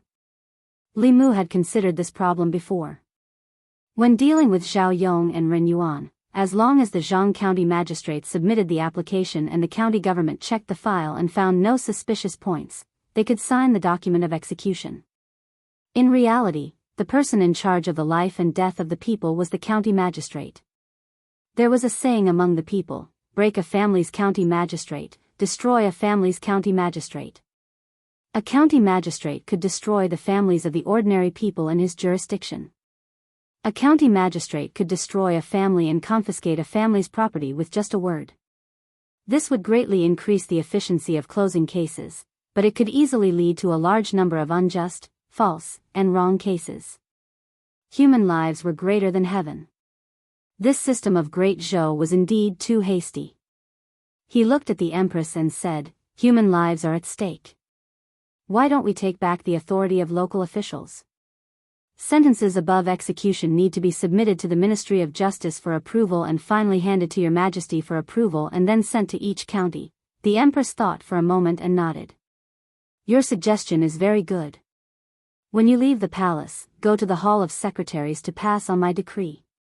In the future, the sentences of serious homicide cases in each county of Great Zhou will be approved by the county government and then handed to the Ministry of Justice. Li Mu cupped his hands and said, "Your subject obeys." Unknowingly, the distance between him and the Empress was one step closer. Things like passing on decrees should have been done by Shengguanli. In the eyes of the officials, she was the spokesperson of the Empress. If this continued, the day when he replaced Shengguanli was not far away. Standing in front of the Empress, he felt as if he was naked. Li Mu opened his mouth again and said, "Your subject will go to the Hall of Secretaries to pass on the decree." The Empress nodded and said, "Go." He took 2 steps and the Empress's voice came from behind him. "Do you need me to reward you with a few maids?" Sure enough, the Empress still remembered that matter. Li Mu said awkwardly, "There's no need." "Thank you, Your Majesty." Your subject will take his leave. Although the Empress had good intentions, even if she rewarded Li Mu with a few beautiful maids, Li Mu would not dare to accept. Not using them was one thing. If Lu Hanyan returned home and saw a group of beautiful women in his house, he would be jealous on the first day. Up until now, Li Mu had always kept the promise he made to her before he left. After leaving Shanyang Palace, Li Mu went straight to the Hall of Secretaries. The Hall of Secretaries was a confidential place and outsiders were not allowed to enter. However, the constable at the entrance did not stop him. Some time ago, he came to the Hall of Secretaries more frequently than he came home. He could almost be considered half a person of the Hall of Secretaries. Li Mu walked through the entrance of the Hall of Secretaries and asked the constable, "Is Lord Lu here?" The constable swallowed his saliva and said, "Yes, the lords are all here." "I will go and call." In the Hall of Secretaries, anyone who mentioned Li Mu's name would tremble. The assistant minister of the Hall of Secretaries, the emperor's son-in-law, was a high official with a prominent status. However, he was sent to the prison of the Zongjing Temple in less than a month. The assistant minister was sent to the Zongjing Temple by him. This was not the most terrifying thing. The most terrifying thing was that he first placed the Zongjing Temple on the same level as the other officials from the imperial examinations. Then, he used sufficient reasons to persuade the lords to expand the number of officials in the Zongjing Temple. Then, he took the opportunity to send his own subordinates to the Zongjing Temple. Along the way, he fought steadily and surely, advancing step by step in order to pull the assistant minister of the Hall of Secretaries down from his high horse. Before this, he did not express any intention to target Assistant Minister Cui. Even when he met him, he would take the initiative to smile and greet him. What kind of scheming was this? If he wanted to scheme against someone, it was likely that the other party would not know why they died until they were at death's door. Soon, Louis hurriedly ran out from a yamen and asked, "Lord Li, is there a problem?" Li Mu said, "His Majesty asked me to pass on a verbal order. In the future, when serious murder cases occur in the various counties, after being investigated by the county yamen, they will be sent to the Ministry of Justice for approval. In the end, His Majesty will give the final approval. You all should discuss and quickly write out a written rule for the Ministry of Justice to implement." Louis nodded and said, "I understand. This official will discuss this with a few colleagues." Li Mu waved his hand and said, "Then I will be leaving. See you later." Louis also raised his head and said, "See you later, Lord Li." When he returned to the yamen, he let out a long sigh of relief. When he thought about how Li Mu had discussed the imperial examinations with them for the past half a month, he felt a chill run down his spine. It seemed that he was planning for the Hall of Secretaries, but in reality, he was thinking about how to kill the assistant minister of the Hall of Secretaries. Li Mu had always given people the impression that he was very upright. He was not afraid of power and did not fear the heavens and earth. In the imperial court, he spoke bluntly, and in the imperial court, he was courageous. The 6 officials of the Hall of Secretaries, including Lu Yi, all believed that Li Mu was a straightforward person. He did things in a straightforward manner and did not know how to compromise. If he were to be compared to an animal, the most suitable animal would be a dog. He was the Empress's loyal dog, loyally protecting his master. Anyone who dared to provoke the Empress would have a piece of their flesh bitten off by him. Although a loyal dog was fierce, he was not to be feared. As long as one avoided him, there was no need to worry about being bitten. However, no one would have thought that Li Mu was not a dog, but a fox. An extremely cunning fox. On the surface, he looked harmless, showing a kind smile to you every day. However, at the critical moment, he would reveal his sharp fangs and bite off your neck. A vicious dog was not frightening.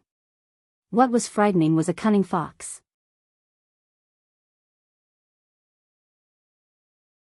Chapter 277.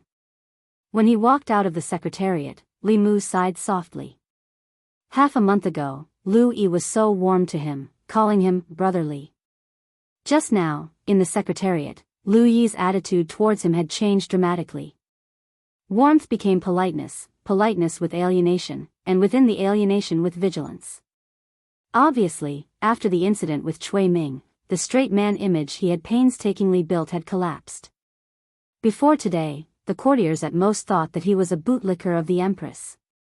After today, they would guard against him as a cunning fox. Although a bootlicker would bite, a dog's brain was not as scheming. Foxes were different. In the eyes of most people, foxes were cunning, sinister, and treacherous. This was actually a stereotype of this race. There were foxes who were stupid. Xiao Bai almost had the words stupid, white, and sweet written on his face. Once everyone's impression of him changed, no matter what he did, they would probably guess whether he had a deeper motive. When he walked out of the secretariat and passed by the palace gate, a sedan chair came from outside the palace. Out of the way, out of the way. The few sedan bearers who were carrying the palanquin berated Li Mu from afar to move aside. Li Mu looked left and right. The palace gate could allow at least 4 palanquins to pass through at the same time. He wondered who was inside the palanquin. When he walked out of the palace gate, he happened to hear a few guards talking.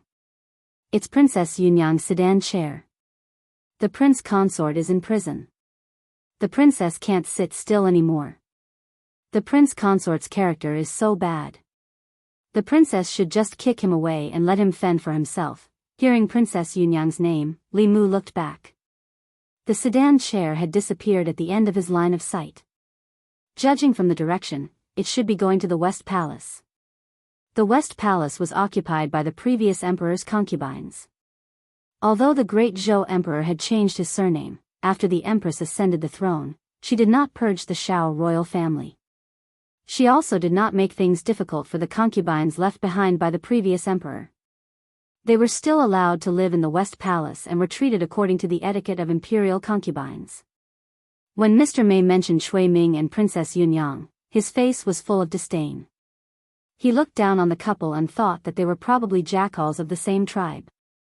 Regardless of whether it was Princess Yunyang, the Shao royal family, or the officials of the old party, they would certainly not watch Cui Ming fall from power. Princess Yunyang had entered the palace in such a hurry. She must have gone to the West Palace to plead for leniency. Li Mu left the palace and walked on the streets. The people on the streets were all talking about Cui Ming. Madame Chu had caused a huge commotion in the Hall of Punishments earlier, and those who saw the phenomenon couldn't help but ask about the reason behind it. You can't judge a book by its cover. Who would have thought that Prince Consort Cui, who looks like a dog, is actually a beast? I already knew that he wasn't a good person. Look at his face. His cheekbones are sunken, and his eyebrows are high. One look and I can tell that he's a hypocritical and ruthless person. All the ladies in Fairy's capital are captivated by him. There must be something strange about him. The imperial court should just kill a beast like him. Don't let him harm the women of Fairy's capital anymore. He's always loitering on the streets. It's so annoying. None of these good-looking people are good. That's not all of them. Constable Li is also good-looking. Cui Ming isn't even fit to carry his shoes. Constable Li has sword-like eyebrows, starry eyes, and a round nose. One look and you can tell that he's an upright person. It's just that he's fated to be in love. What's so strange about that? If I were a woman, I'd want to marry him too. On the streets of Fairy's capital, butchers, waiters, and peddlers gathered in twos and threes. They all expressed their disdain for a beast like Cui Ming. They wanted nothing more than to tear him into pieces and send his soul to the 18th level of hell. In a rouge shop by the street, a few women who were choosing rouge were also discussing this matter. You can't judge a book by its cover. I didn't expect Prince Consort Cui to be this kind of person. To think that I like him so much. I even dreamt of him the day before yesterday. I didn't expect him to be such a beast. Two young women sighed while choosing rouge. Their last companion snorted and said, no matter what Prince Consort Cui does, I'll still like him. He'll always be the Prince Consort in my heart. A woman frowned and said, how can you be like this? He killed his wife and dozens of her family for his future. How can you like someone like this? Do you still have any sense of right and wrong? The woman pouted and said, I just like him. So what? Is it against the law to like someone? I just saw the princess's sedan enter the palace. Princess, you must think of a way to save the prince consort. Save your grandma's leg. The owner of the rouge shop took the rouge she was looking at from her hand. He was so angry that the muscles on his face twitched and the veins on his forehead popped. He shouted, get out. You're not welcome here. Get out. The woman was stunned for a moment. When she came back to her senses, she said angrily, you dare to scold me. The shopkeeper grabbed her arm and chased her out of the shop. He said angrily, not only do I dare to scold you, I also dare to hit you. I'll remember your donkey face. From now on, you're not allowed to step into my shop. Otherwise, I'll hit you every time I see you. Seeing the shopkeeper raise his hand, the woman ran away. The other two women glanced at her and did not chase after her. Li Mu looked at the woman running away and sighed in his heart. There was no lack of people like this woman. Fortunately, there were only a few people like her. In the hearts of most people, justice still existed. The shopkeeper of this rouge shop was a kind person. Li Mu went into the shop and bought 2 boxes of rouge. It could be considered as taking care of his business. Xiao Bai was a natural beauty. Even without makeup, she was still a peerless beauty. However, Li Mu felt that it was better for her to dress up. This way, she could reduce her charm and prevent him from having some messy dreams at night. Ever since the Empress had discovered that they slept together in the dream, she had never visited Li Mu's dream again. Li Mu had once asked Li Si this question. Of course, this was under the premise of concealing the Empress's identity. Li Si said that if a woman disregarded her identity and often went to meet a man at night, it was not because of love, but because of loneliness. Between Li Mu and the Empress, there was naturally no such thing as the former. But how could the Empress be lonely? Li Mu initially thought that Li Si was talking nonsense. However, the more he thought about it, the more he felt that what he said made sense. As the ruler of a country, the Empress was above millions of people. Because of her identity, status, and strength, the ruler of a country was often alone. They had no relatives or friends. The world only respected and feared them. In the long run, it was easy for their mentality to be suppressed to the point of perversion. Li Mu felt that the Empress was already a little inclined in this direction. In front of others, she was the noble Empress. She had to put on airs when she spoke. However, in Li Mu's dream, she was not polite at all to him. As someone who aspired to be the Empress's intimate little jacket, it was not enough to just help her solve her problems in the imperial court. He had to help her open her heart. There must be other ways besides letting her vent her feelings on him. Li Mu walked on the street, thinking about the Empress. He inadvertently glanced and saw a figure in front of him. It was a middle-aged man. He was not burly, but he was very tall and upright. His appearance was not as good as Cui Ming, but at least he was comparable to Tu Zhangchun's. Li Mu had investigated the Assistant Minister of Justice, Zhou Zhong, through Wang Wu. He did not have a wife or children. He lived in a house with 5 courtyards in the North Court. This house was bestowed by the previous emperor. Other than Zhou Zhong himself, there was only an old servant in the house. There were no other maids or servants. Li Mu did not understand why Zhou Zhong would join the old faction. His life was tight. Although the mansion he lived in was big, there were no maids or servants. Li Mu was sure that if Zhang Chun had that mansion, he would have to hire at least 8 maids, and all of them would have to be beautiful. The dragon slayer turned into an evil dragon because he coveted treasures and the princess. Zhou Zhong was not greedy for money, nor was he lustful. He did not use his power to oppress the common people. What was he after? Zhou Zhong suddenly turned around and asked, "Lord Li, you have followed me for so long. Could it be that you want to show off to me that you have captured Assistant Minister Cui?" Li Mu sneered. "Lord Zhou, don't you know why Cui Ming was captured?" Since Zhou Zhong's strength could control Madame Chu and affect her mind, he could also make Madame Chu go crazy in the court of the Ministry of Justice and use Cui Ming to get rid of her. However, he did not do so. Instead, he forced Madame Chu to break through.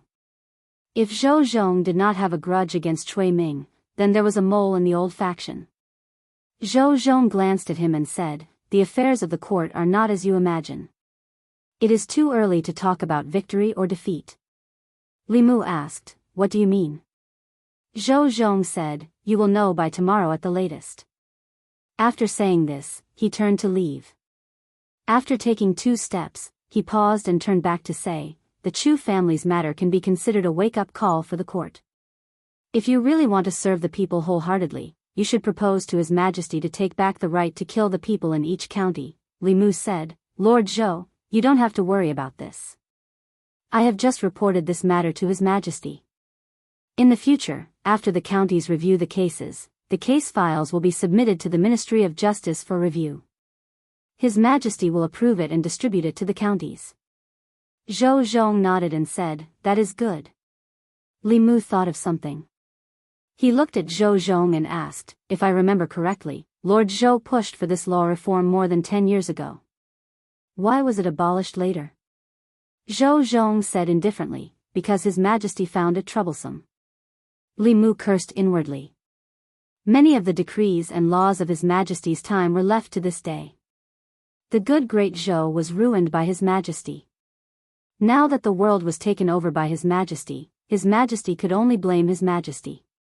Thinking of His Majesty, Li Mu could not help but think of the Empress. He sighed and said, "Her Majesty is still the most brilliant."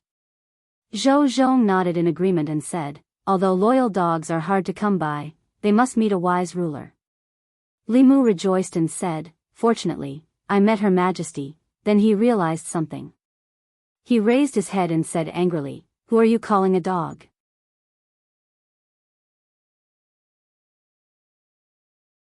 Chapter 278.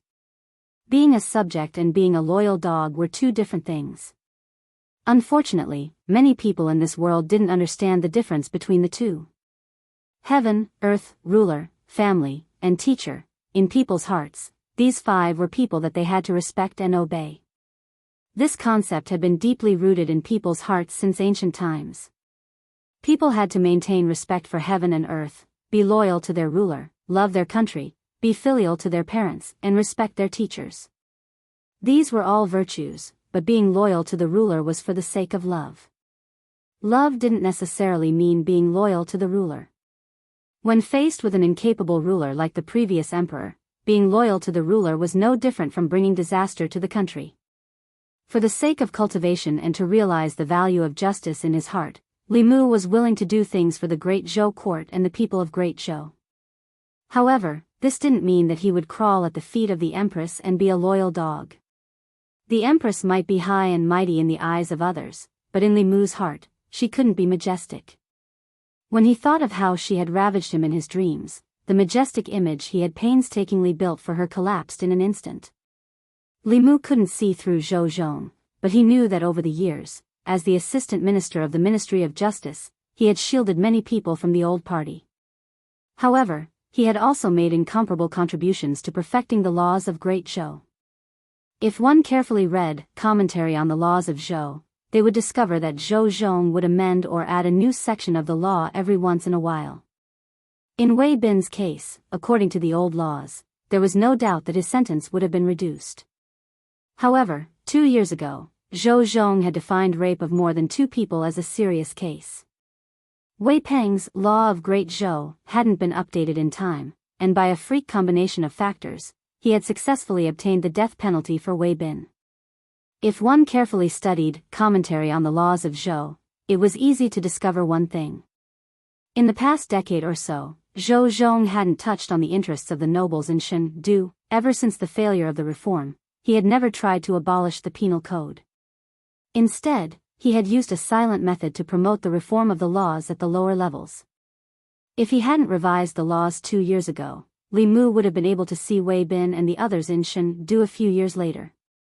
Human nature was complicated. It was hard to label someone like Zhou Zhong as a good or bad person. However, there was no doubt that he was a smart person. He would not have said those words to Li Mu for no reason. Regarding Cui Ming, it was still too early to talk about winning or losing. Li Mu pondered for a long time. He was certain that from the perspective of the law, Cui Ming would not be able to escape death unless the Empress protected him. Therefore, Princess Yunyang would definitely persuade the Empress Dowager or Consort Dowager to persuade the Empress. However, with the Empress's character, she would definitely not agree. After feeling sorry for the Empress for a while, he had already walked to the entrance of the Li residence. Li Mu pushed the door open and said, "Xiao Bai, come and see what I bought for you." Li Mu stepped through the door and stopped. Xiao Bai was squatting in the garden in front of the courtyard, holding a small shovel. Other than Xiao Bai, there was also a woman standing in the garden. Xiao Bai planted the flowers she had bought a few days ago and patted the soil with the small shovel. She asked, "Sister Zhou, when will these seeds bloom?" The Empress said softly, "Step aside." Xiao Bai took the shovel and walked out of the garden. When she saw Li Mu, she said happily, "Young master, you're back." Li Mu had just parted with the Empress at the palace. He had gone to the secretariat and chatted with Zhou Zhong on the street, which had taken up a lot of time. However, she had arrived home before Li Mu. It seemed that she had been at the Li residence for a while. The Empress glanced at him and said, "The palace will not be peaceful for the next 2 days. I came to your place to hide." Li Mu immediately understood what she meant. For Cui Ming's case, Princess Yunyang would definitely ask the Empress Dowager and Imperial Concubine Dowager for help. These people were the concubines of the former emperor and the elders of the Empress. If they lowered their status and pleaded for Cui Ming, the Empress would definitely be in a dilemma. Under such circumstances, it was not a bad idea to not see and not hear.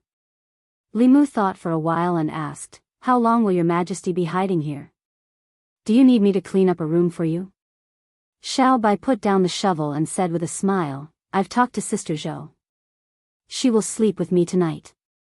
Li Mu sighed. When would Xiao Bai become more vigilant? During the time when Li Mu returned from the palace, she had already treated the Empress as a sister. Human thoughts were complicated. For demons like her, who had grown up in the mountains and had never interacted with humans before, many of them were very naive.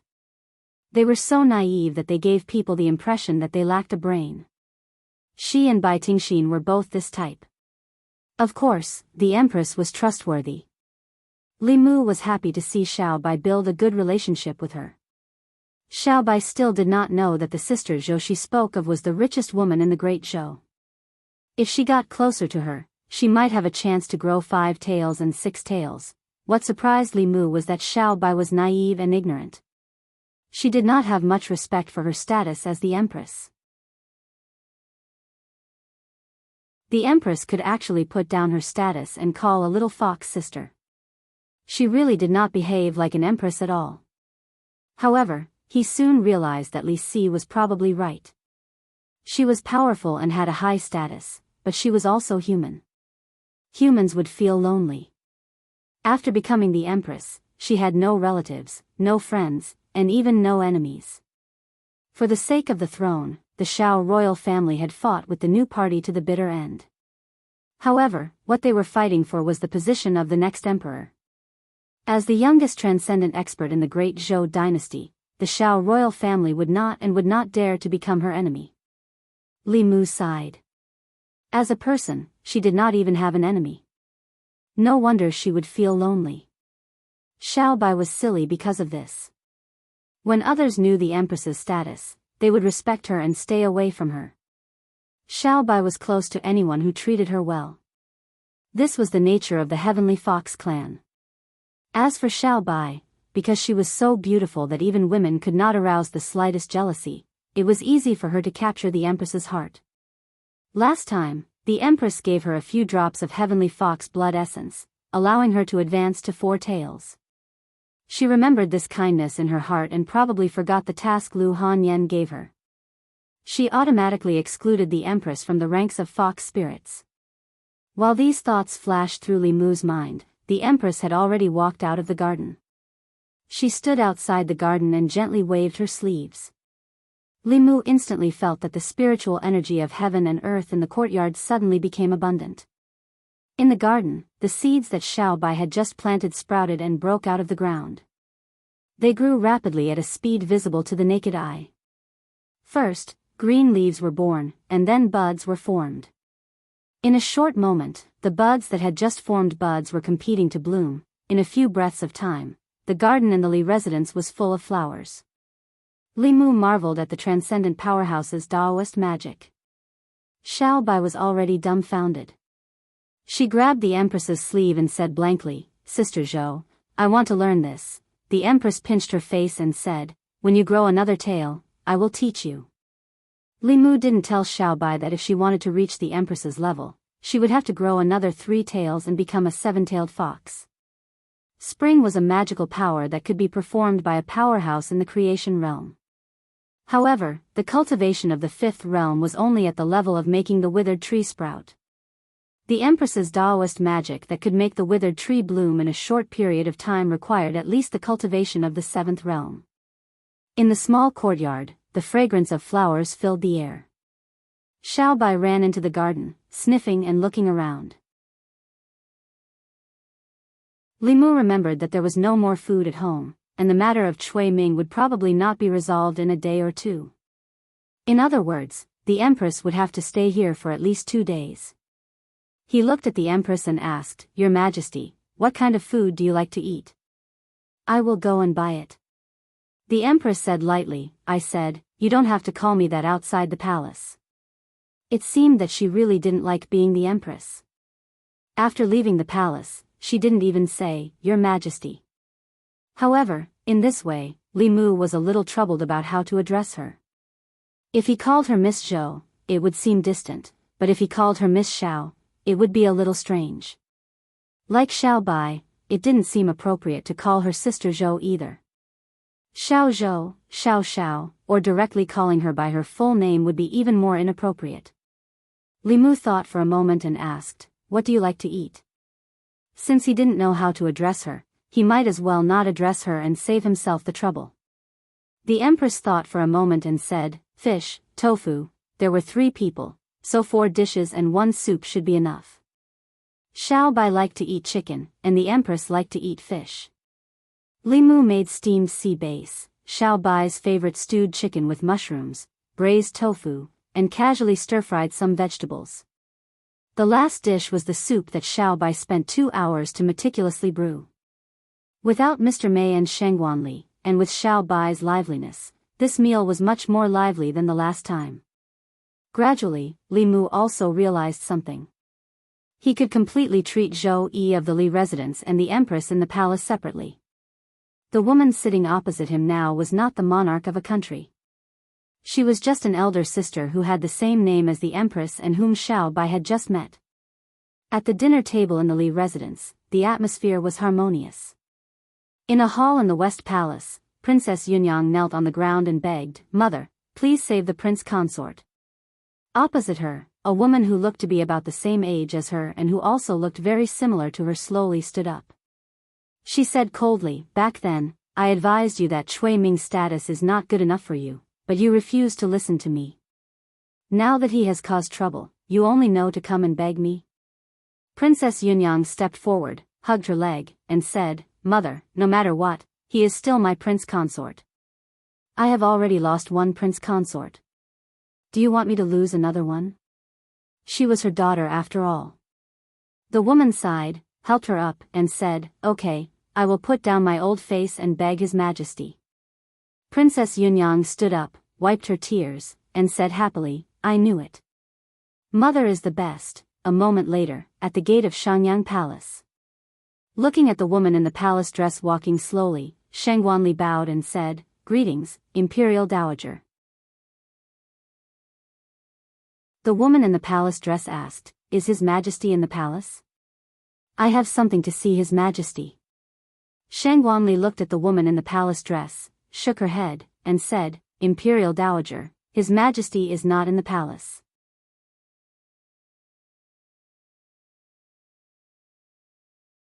Chapter 279.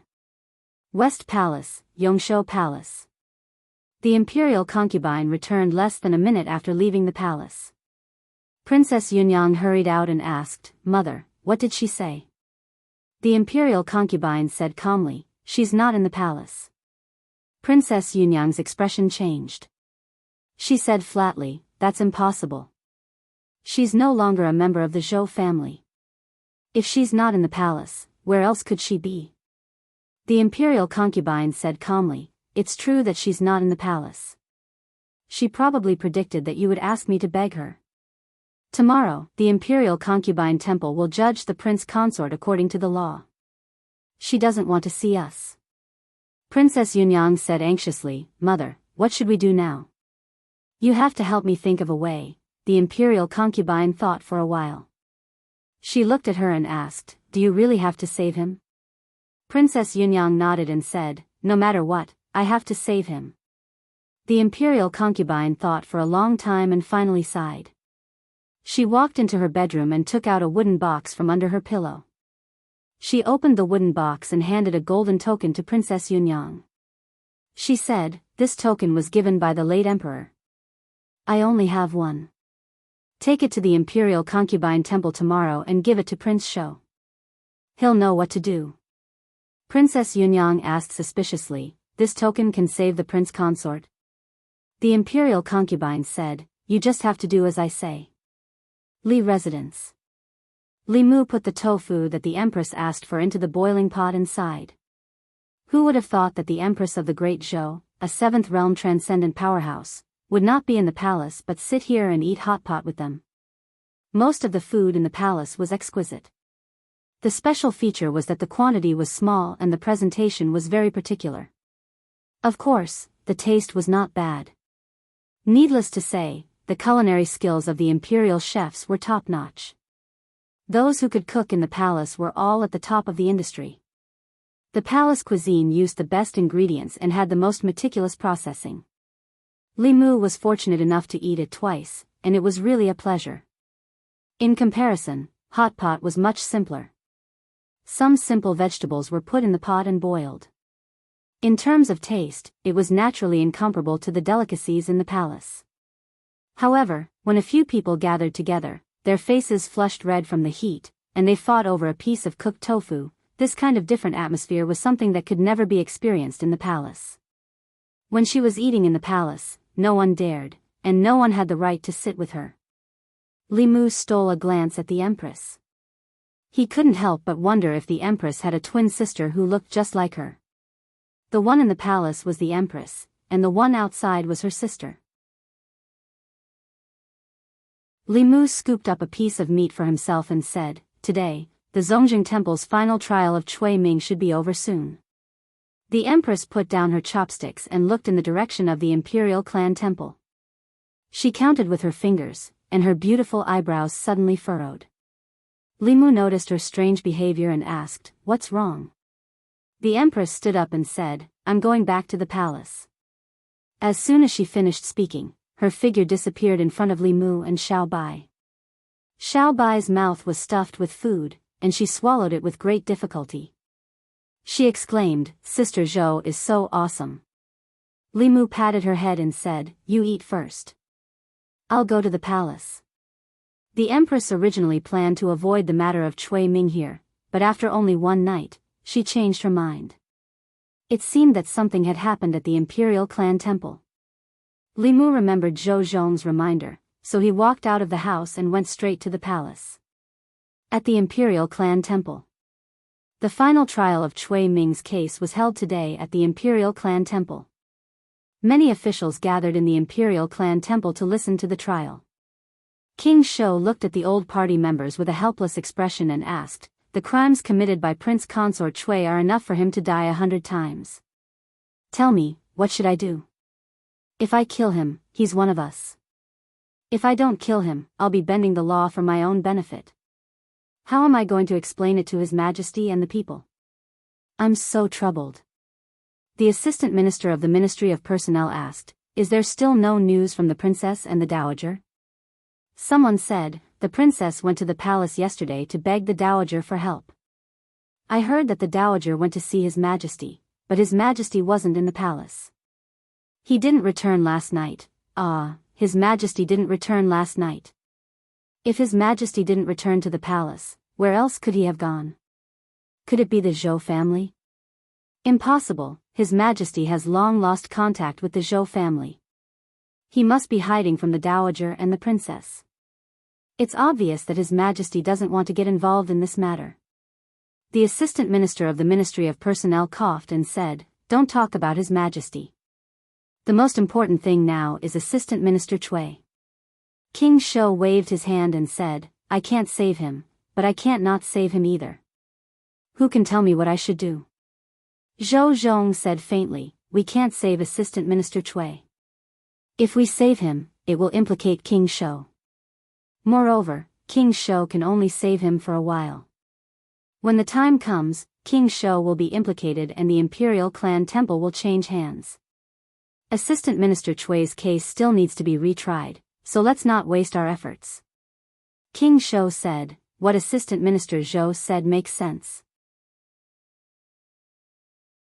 Why don't we just forget about it?" As soon as he said that, an Imperial Clan Temple official ran in and announced loudly, "Princess Yunyang has arrived." "Greetings, Princess." When Princess Yunyang walked in, everyone greeted her. Princess Yunyang bowed to King Shou and said, "Greetings, Uncle. You may dispense with the formalities." King Shou waved his hand and said, "Have you found a way to save the Prince Consort?" Princess Yunyang nodded and said, "I found it." King Shou was stunned for a moment before he reacted. He said in disbelief, "You found it?" Princess Yunyang took out the golden token and said, "Uncle, please take a look." When he saw the golden token, King Shou realized something. He patted his head and said disappointedly, "How could I forget about this?" Princess Yunyang said in surprise, "Uncle, you don't seem too happy."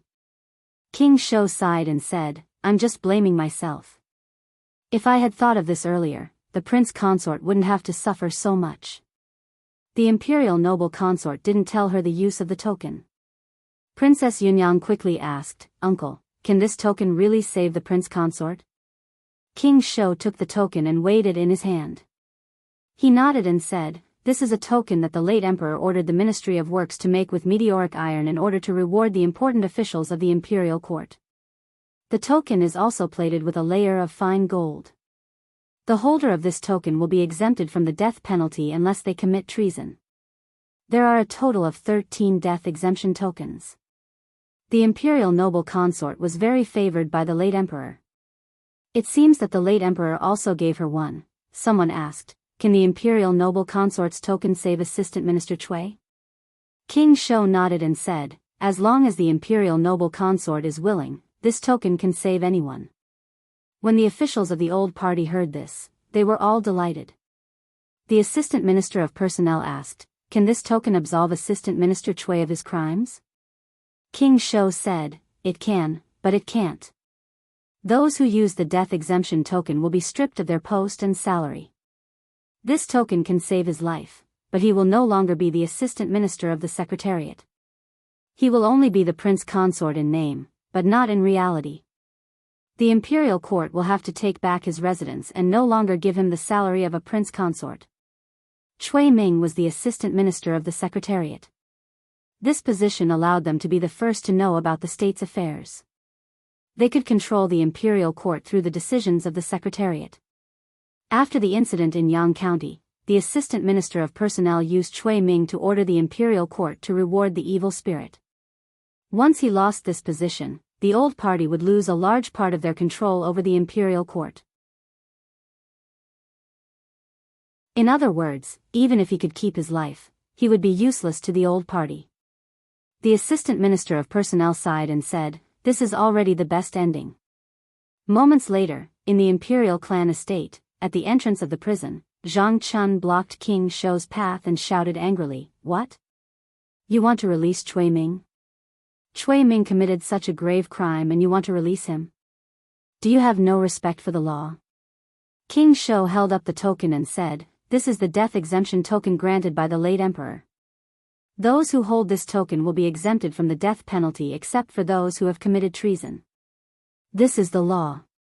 Zhang Chun said loudly, "You are using the death exemption token from the late emperor. What are you doing to His Majesty?" King Shou snorted and said, "A ruler doesn't joke. The death exemption token represents the dignity of the imperial family and the Great Zhou. As long as the Great Zhou still exists, this token will be effective. Those who see this token will be the same as seeing the late emperor. Those who resist this token will be the same as resisting the imperial edict. Those who resist the edict will be executed and the three races will be exterminated." Zhang Chun stepped aside and extended his hand. "Please." When Li Mu arrived at the imperial clan office, he learned from Zhang Chun that Cui Ming had returned with Princess Yunyang. At the critical moment when the trial was about to begin, Princess Yunyang sent the death exemption token and exempted him from the death penalty. Although Cui Ming lost his position, the prince consort's residence, and his salary, he kept his life. At this moment, Li Mu finally understood the meaning of Zhou Zhong's words. It was impossible to say that everyone was equal before the law. The death exemption token granted by the late emperor was a privilege for these people. With the death exemption token, as long as they didn't rebel, they could be exempted from the death penalty even if they committed murder or arson. With the death exemption token, they could become an outlaw. This wasn't a special case in the Great Zhou. Li Mu knew that in the world he came from, this kind of thing happened a lot in history. However, the death exemption token in that world was called the Red Ink Iron Certificate. The holder of the Red Ink Iron Certificate could be exempted from the death penalty 9 times, and his descendants could be exempted from the death penalty 3 times. This was something that really happened in history. This of course destroyed the fairness of society and the fairness of the law. However, the law of this world was meant to serve a small number of people. In essence, the country was still governed by people and not by the law. Zhou Zhong proposed that the powerful were punished the same as the common people.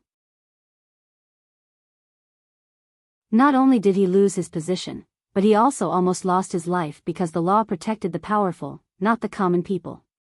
Zhang Chun gritted his teeth and said, "There are 37 lives in the Chu family. A lousy token in exchange for 37 lives.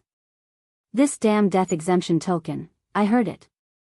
Prince Shou walked out from the side and said, "You dare to say that the death exemption token granted by the late emperor is a lousy token?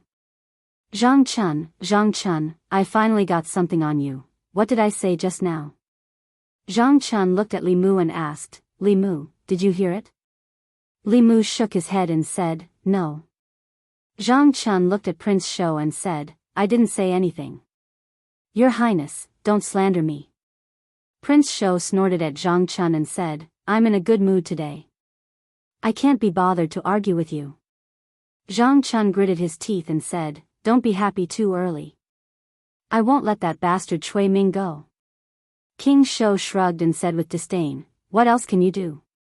Although a death exemption medallion can only be used once, do you have anything on Assistant Minister Cui? Can you prove that he was the one who framed the Zhejiang prefectural governor?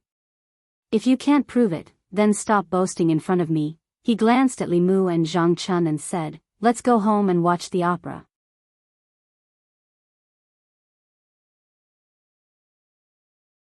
Chapter 280. The death exemption medallion can only be used once? Everyone can only be spared once?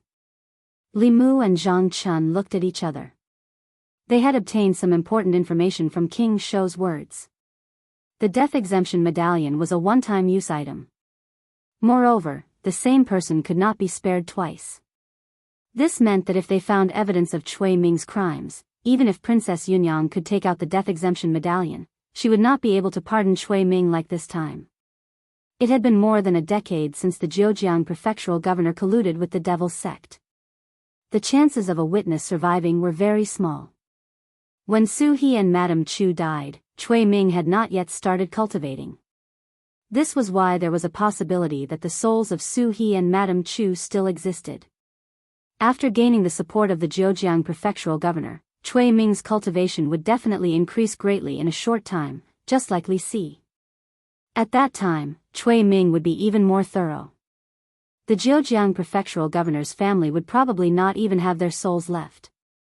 Using this clue to force Cui Ming to his death was very unlikely. However, Li Mu still had Su He. As long as she came out of seclusion, he could bring her to the divine capital and tell her about what happened back then. No one would be able to protect Cui Ming. Although Su He did not tell Li Mu about her, it was clear that Cui Ming was the first to get engaged to her. Then, he gained the support of the Chu clan. Then, he killed the entire Chu clan for the daughter of the Zhejiang prefectural governor. After that, he married Princess Yunyang. Li Mu looked at King Shou's departing figure. He had enough reason to suspect that Cui Ming's position in the old faction was really that high. Or was it just because he was handsome that all the men in the divine capital were jealous of him, even if they were his accomplices? This reason was no longer important. What was important was that Li Mu had to return to the northern county. He had planned to return to the northern county after Cui Ming was executed. Now that Cui Ming had been rescued, it was even more necessary for him to go there. After visiting Yuhanyan and Wanwan on Mount Baiyun, he still had to go to the Bay of Clearwater to wait for Su He to come out of seclusion. She had been in seclusion for nearly half a year.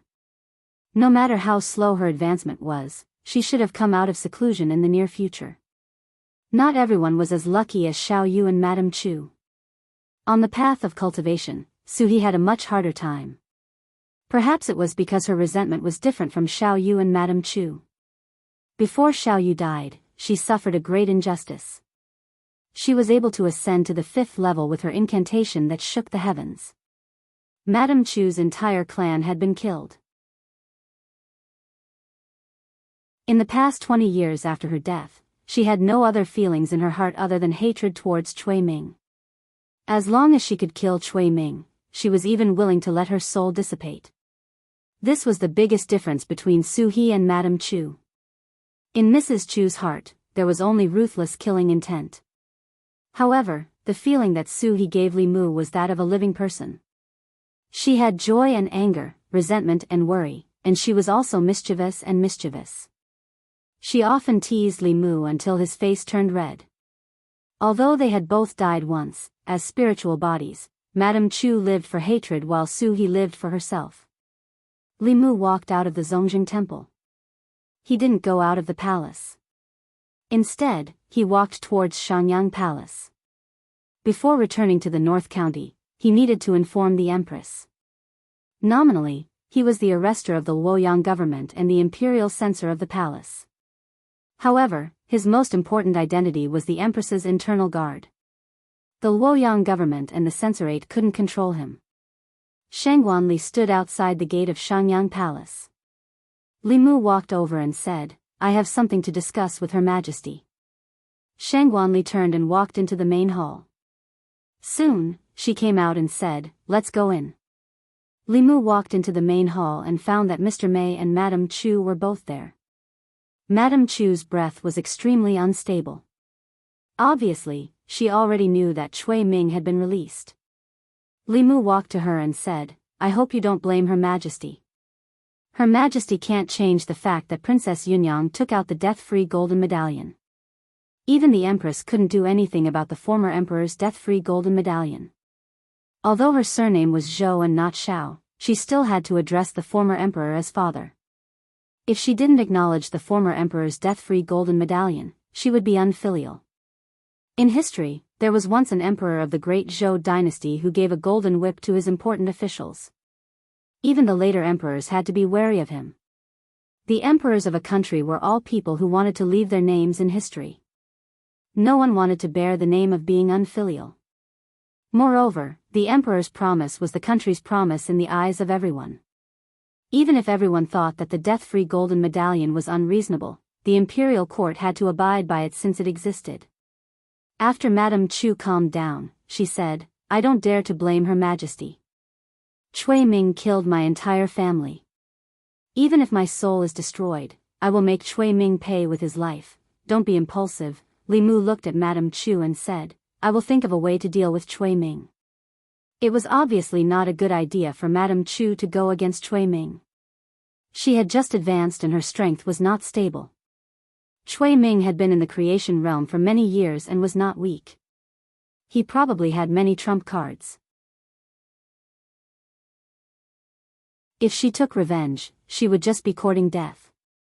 At this moment, the Empress said calmly, "With Cui Ming's temperament, there is a high possibility that the incident with the Zhejiang County chief was framed by him. Unfortunately, too much time has passed and it is impossible to deduce. We can only search Cui Ming's soul." Li Mu hurriedly said, "Your Majesty, we can't make an exception." Everyone, including Li Mu, had their own privacy and secrets. If the imperial court made an exception, Pandora's box would be opened. This would have a worse impact than the death-free golden medallion and the silver law of guilt. There were no secrets between people. Everyone was selfless and didn't hide anything. They didn't commit any crimes. This sounded wonderful, but it was terrifying when one thought about it. Even when the government searched the souls of people, it had to be based on a large amount of evidence. If they could pry into people's minds based on guesses, the order of the world would be messed up. Li Mu hoped that Cui Ming would die, but he could not cross the line. He looked at the Empress and said, "Your Majesty, I want to go back to the North County." When Cui Ming was in Yangqiu County, the first woman he killed has turned into a ghost cultivator. We are friends. If we invite her, we can sentence Cui Ming to death. At that time, no one will be able to protect him.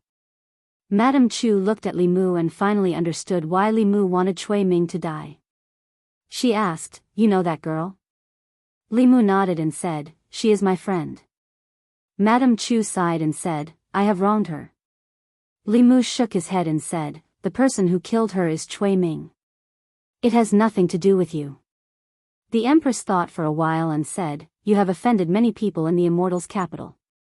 I will let Mei Wei go with you." Li Mu shook his head and said, "No need. Even if there is an accident, I can protect myself." He had also reached the level of supernatural power. The power he could use was stronger than the mana of Madame Chu and Su He. With the help of various spells, he could close the gap between normal cultivators in the Destiny realm.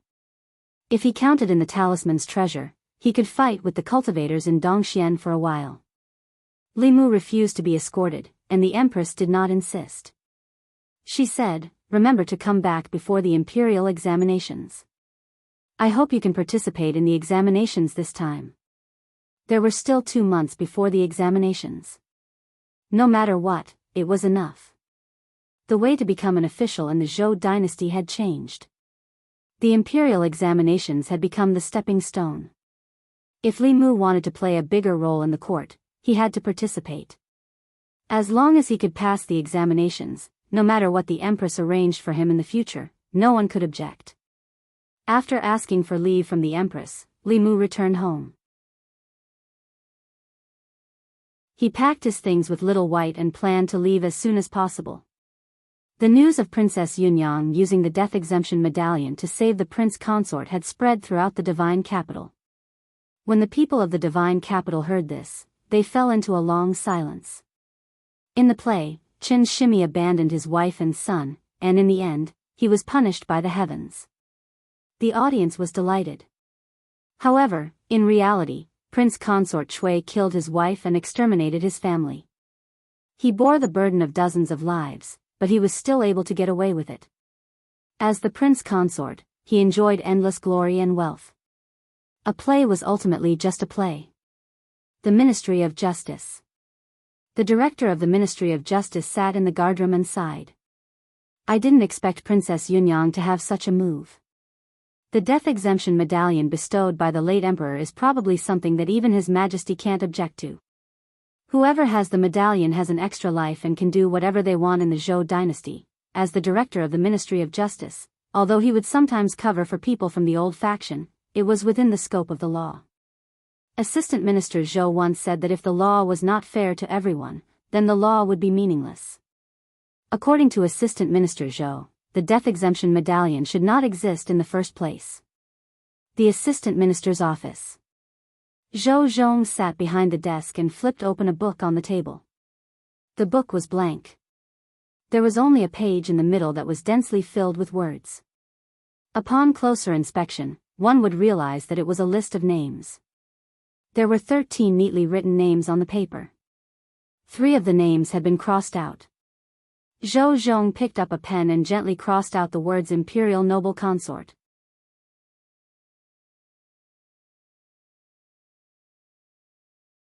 Chapter 281.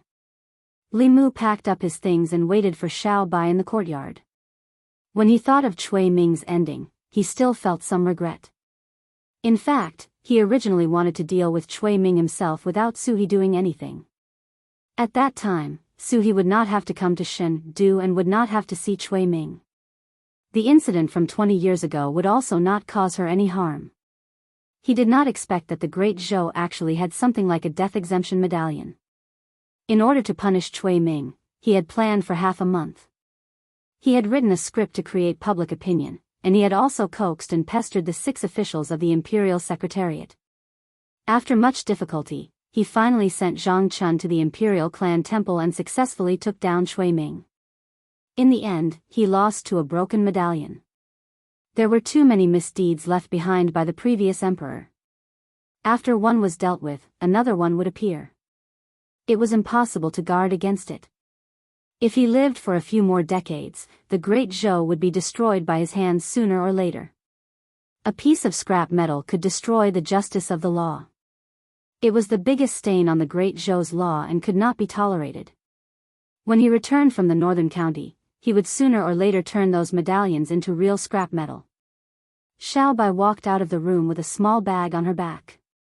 She happily said, "Benefactor, I'm done packing. Let's go." Li Mu looked at the bulging bag on her shoulder and said helplessly, "We're not moving." "Why are you bringing this?" Xiao Bai tightened the bag and said, "This is a gift for Sister Lu and Wan Wan."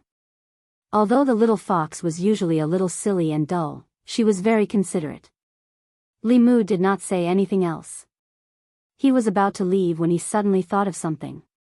He asked Xiao Bai, "When we return to the northern county, if Sister Lu asks you if I've been fooling around in Chengdu, how will you answer?" Xiao Bai said without hesitation, "Other than me, there are no other little fox spirits by your side." "Very good." Li Mu patted her head and said, "Let's go." Not being a womanizer was completely different from not having a woman by his side. In addition to Mr. Mei, Li Mu had close contact with her friends in the great music bar, including Miao Miao, Yin, Little 7, 16, and the Queen, who had come here twice for free meals. Although Li Mu had a clear conscience, he still wanted to give Xiao Bai a heads up in advance so that she wouldn't stupidly shoot her mouth off and say something she shouldn't. Now, it seemed that the little girl was not as foolish as Li Mu had imagined. The two of them left the city and walked out of the no-fly zone outside the divine capital. Li Mu looked back at the distant divine capital and took out 2 high-level talismans. He handed one to Xiao Bai and stuck the other to himself. In the next moment, the two of them flew into the air and disappeared into the horizon. He had many enemies in the divine capital. Since he dared to swagger out of the divine capital, he naturally had something to rely on. Lu Hanyan had asked Li Si to give him a thick stack of high-level talismans for escaping. Anyone with ulterior motives who wanted to follow them under the Dongxian wouldn't even be able to see their backs. Not long after the two of them disappeared, on the main road, not far behind them, a cloaked figure lifted the bamboo hat on his head, and a look of shock appeared on his face. So fast. He looked up at the sky in front of him. In a few breaths, he could no longer see the two of them. Even if he used his fastest Dharma treasure, he couldn't match their speed. He stood in the same place for a while and had no choice but to turn back. Entering the fairy's capital again, he circled around a few streets before entering a mansion in the southern courtyard. After entering the mansion, he walked straight to the deepest courtyard. A short conversation could be heard from the courtyard. A moment later, the sound of tables and chairs being overturned, porcelain shattering, and a woman's hysterical cursing could be heard from the room in the courtyard. The princess residence. After returning from the imperial clan temple, the prince consort's residence had been searched. Everything in the prince consort's residence, including the residence, had been confiscated by the imperial court. Cui Ming could only stay in the princess residence. In a bedroom of the princess mansion, moaning sounds rose and fell one after another, continuous and unending. 4 hours later, Cui Ming walked out of the bedroom. When he pushed open the door, he could vaguely see the scene in the room. Cui Ming stood in the courtyard and adjusted his belt. A servant walked in from outside and bowed. Prince Consort, Li Mu just left the divine capital. Cui Ming's face darkened when he heard Li Mu's name. He had used more than 20 years to climb step by step to the position of assistant minister of the secretariat. During this time, he had gone through countless hardships and setbacks and spent a lot of essence and blood to reach his current position. In one night, Li Mu had made him lose everything. This huge difference and turn had almost caused his mentality to completely collapse and give birth to an inner demon. Although he had suppressed it with great difficulty, he had also lost several years of cultivation, causing his realm to drop greatly. He had almost fallen from the creation realm to the transcendent realm. This matter would not only affect his future cultivation, but he could only wait until the Shao clan regained the throne if he wanted to make a comeback. All of this was because of Li Mu. He wanted to skin him alive, pull out his tendons, remove his bones, and refine his soul. However, in the divine capital, with His Majesty protecting him, he had no chance to do so. Li Mu's departure from the divine capital was exactly what he wanted. Cui Ming asked, "Where did he go?" The servant said, "From the direction he left the city, it should be the North County." North County. Cui Ming's face darkened when he heard this. The North County meant a lot to him. The North County was his starting point. He had taken his first step in the North County and walked step by step to where he was today. However, the North County was also his final destination. Because of his carelessness in the North County more than 20 years ago, his 20 years of accumulation and hard work had gone to waste. Cui Ming muttered, "Li Mu is as cunning as a fox." Many people in the divine capital hate him to the bone and want him to die without a complete corpse. Why would he suddenly leave the divine capital and go to the North County? Could it be, Cui Ming suddenly woke up? Could it be that he wants to find Suhi? The moment he thought of this, his face turned completely gloomy. Madame Chu had already made him lose everything. If the fact that he had killed Suhi in order to climb up to the Chu clan was exposed, even the death exemption medallion would not be able to save his life. He could either leave the divine capital now, or Li Mu would leave the divine capital and never come back. He could let him and Suhi, who was very likely to become a ghost cultivator, stay in the North County together forever. Cui Ming asked in a low voice, "Has Elder Lu come back?" The servant shook his head and said, "No." Cui Ming was puzzled. He had sent Elder Lu to the North County to investigate Chu Yun, and Suhi. It had been more than half a month and there was no news from him. As a fifth realm cultivator, as long as he left the divine capital and did not offend the 4 sects and 6 schools of Buddhism and Taoism, he could do whatever he wanted in any county. It was unlikely that anything had happened to him. However, if nothing had happened, why had there been no news at all for so many days? Cui Ming paced in the courtyard. After Elder Lu left, there was no one around him that he could use. However, Li Mu and Suhi were bound to die. If they did not die, Cui Ming would be the one to die. Cui Ming's expression changed for a while. Finally, he gritted his teeth and flipped his hand. A palm-sized bronze mirror appeared in his hand. He walked to the study and bit his fingertip. Using blood as ink, he wrote a few lines on the bronze mirror. Then, he put down the bronze mirror and crossed his hands. After forming a few seals, he sent his spirit energy into the bronze mirror. A white light flashed on the bronze mirror, and the blood-red words on it slowly disappeared, as if they were being swallowed by something. Imperial Palace. In the Imperial Garden. The garden was full of flowers. The Empress walked slowly among the flowers. Mr. Mei walked in from outside and said, "Your Majesty, Li Mu has left the divine capital." In the short time that he left, there were many movements in the southern and northern courtyards. Do we really not need to send people to protect him?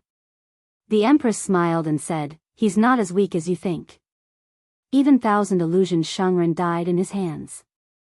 What can those people do to him? You've seen him bully others, but when have you seen others bully him?" Mr. Mei thought about it carefully and realized that it was true.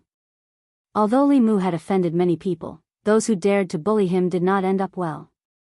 Being beaten with a cane was a light punishment. Those who were more serious would not be able to keep their heads.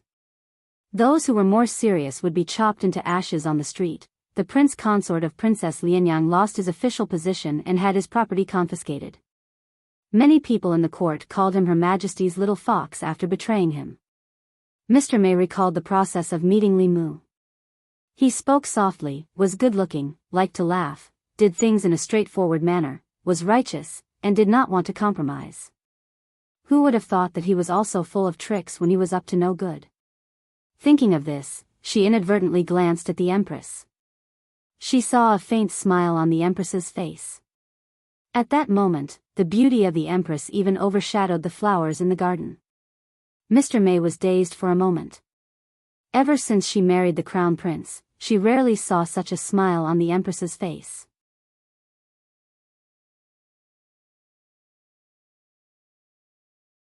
Chapter 282. Chengdu. 20 years ago, the prince consort, Cui Ming, killed his wife and exiled her family. After Princess Yunyang took out the death exemption medallion bestowed by the late emperor, Cui Ming was released from the ancestral temple. The people's discussion gradually died down. The play, Chen Shimi, which was very popular in Chengdu, was also banned under the instructions of the old party. This play involved the prince consort, the princess, and even the old consort. It was suspected of insinuating and smearing the reputation of the royal family. All the major theaters were not allowed to perform this play anymore. Those who violated the rules would be punished according to the law. Ever since a few theaters were banned and closed down, Chen Shimi, which was popular for a while, was no longer sung in Chengdu. Although the people did not dare to say it out loud, they could not help but laugh in their hearts. What insinuating and smearing! It was all nonsense. Reality was worse than the play. In the play, Chen Shimi abandoned his wife and children and ended up dying a horrible death. Prince Consort Cui, who was a traitor, did all kinds of evil things. He was 1,000 times more hateful than Chen Shimi. In the end, he still got away with it and continued to be a relative of the royal family. Cui Ming's case came to an end. More major events were happening in Chengdu every day.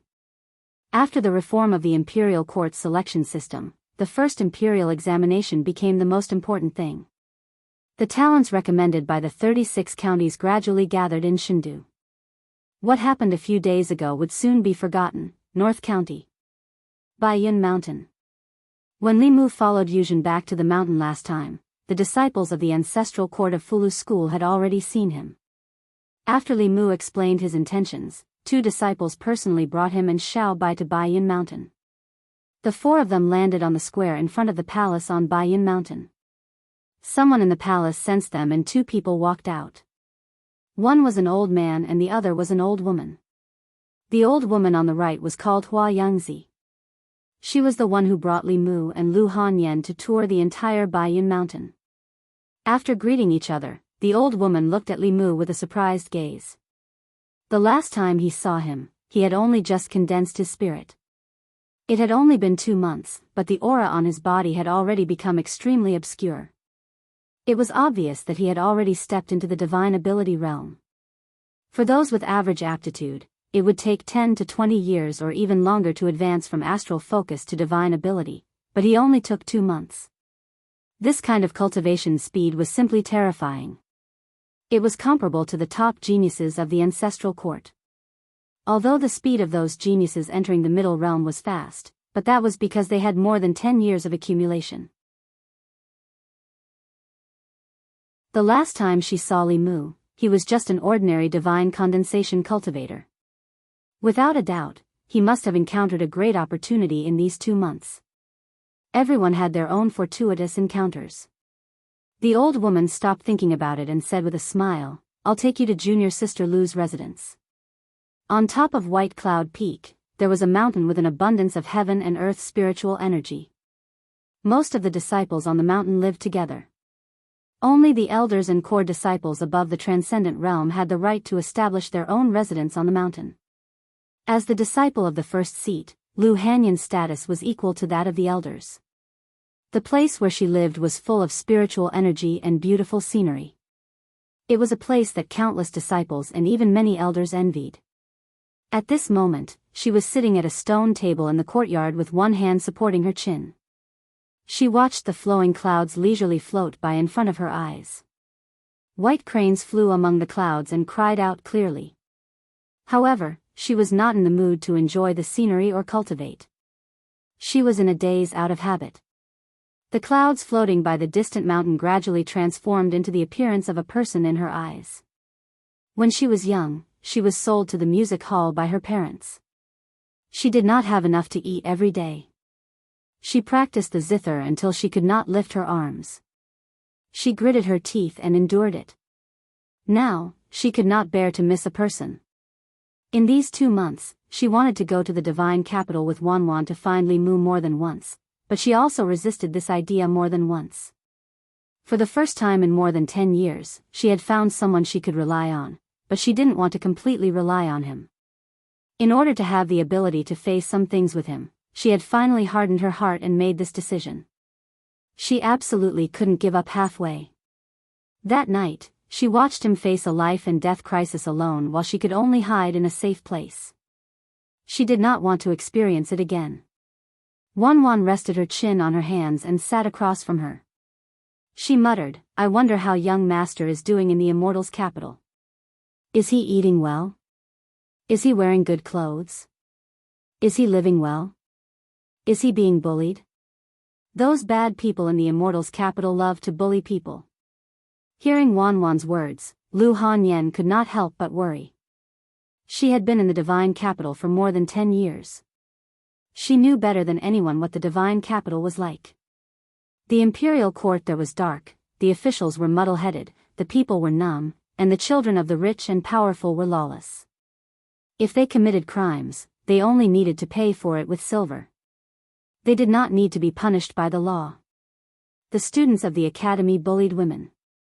Many women from good families were tainted by them. If she did not refuse to play the solo in the pavilion, she would not have been able to keep her innocence until today. With Li Mu's personality, he would definitely be at a disadvantage in a place like the divine capital. Thinking of this, Lu Hanyan could not help but worry even more. Wanwan shook her head and said, "I wonder where the young master is. Does he know any pretty girls?" Luckily, Xiaobai is by his side. Lu Hanyan was worried but also a little angry. She said, "When did he lack pretty girls by his side? It's been so long and there's no news at all. Maybe he has already forgotten about us." Ouch! Before she could finish her words, she suddenly let out an ouch. She felt something hit her head.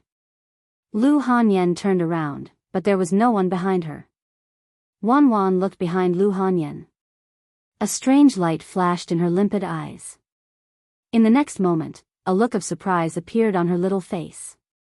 There was no one behind her, but Lu Hanyan was indeed attacked. Her expression changed slightly. She made a gesture with one hand and hit the empty space in front of her. He wanted to secretly appear beside her and give her a surprise, but he happened to hear her bad-mouthing him behind his back. He had kept his chastity for her for the past 2 months. Li Mu could not take it anymore. He lightly knocked on her head as a punishment. Facing Lu Hanyan's palm, he removed his concealment state and took the opportunity to hold her hand. He used all his mana to dissolve her attack. Li Mu interlocked his fingers with hers and said, "You're so ruthless. Are you trying to kill your husband?" "Young master." Wan had already jumped up from the stool and ran happily to Li Mu's side. Lu Hanyan allowed Li Mu to hold her hand. Her clear eyes flashed with a blazing surprise. Then she snorted and said, "It's been so long. You didn't even write a letter. Do you have other little foxes in Luoyang?" Li Mu looked behind him and said, "Xiao Bai, testify for me." Xiao Bai also removed her concealment state. She ran over and held Lu Hanyan's arm. She said, "I can testify that you didn't fool around in Luoyang. Other than me, there are no other little foxes." Lu Hanyan pinched her face and said, "You listened to him more than Wan. Did he teach you before he came?" Xiao Bai shook her head and said, "I swear in the name of the divine fox. Young master really didn't fool around outside. The divine fox was Xiao Bai's religion." Lu Hanyan obviously believed in Xiao Bai's promise. She raised her eyebrows slightly and held Li Mu's hand tightly. She said, "Come in. I have something to say to you." Li Mu said, "I also have something to say to you." They walked into the room. The moment the door closed, the two bodies hugged tightly. Li Mu's longing that he had endured for 2 months suddenly exploded at this moment. This longing came not only from his heart, but also from his body. The body of pure yin and pure yang had a natural attraction. After tasting the sweetness of dual cultivation, he could no longer give up. The two kissed for a long time before their lips slowly parted. A faint blush appeared on Lu Hanyan's pretty face. She said, "Let's go out. Wan and Xiao Bai are still outside." Li Mu was a little reluctant to part with her. He hugged her soft body tighter and said, "What are you afraid of? They are not outsiders." After being separated for so long, Lu Hanyan was even more reluctant to let go. She said softly, "Then let's hug for a while more." The two hugged each other tightly and quietly listened to each other's heartbeat. They didn't say a word, but it was better than 1,000 words. Lu Hanyan was still a little shy. After a few minutes, she pulled Li Mu out. Xiao Bai was taking out the gifts she brought from Chengdu from a small bag and placing them on the table. "This is a hairpin for Sister Wan. This is rouge for Sister Hanyan. This is the flower seed that benefactor and I bought in Chengdu. It will be beautiful after it blossoms." After distributing the gifts, she couldn't wait to plant the flowers in the flower bed outside with Wan. Wan watered the flower bed and asked, "When will these seeds bloom?" Xiao Bai was stunned for a moment. Then, she shook her head and said, "I don't know. When we were in Chengdu, Sister Zhou just waved her sleeves and they suddenly grew." Li Mu keenly sensed that his grip on his hand tightened. Lu Hanyan stood in front of the flower bed and looked at Xiao Bai. She smiled and asked, "Which Sister Zhou?"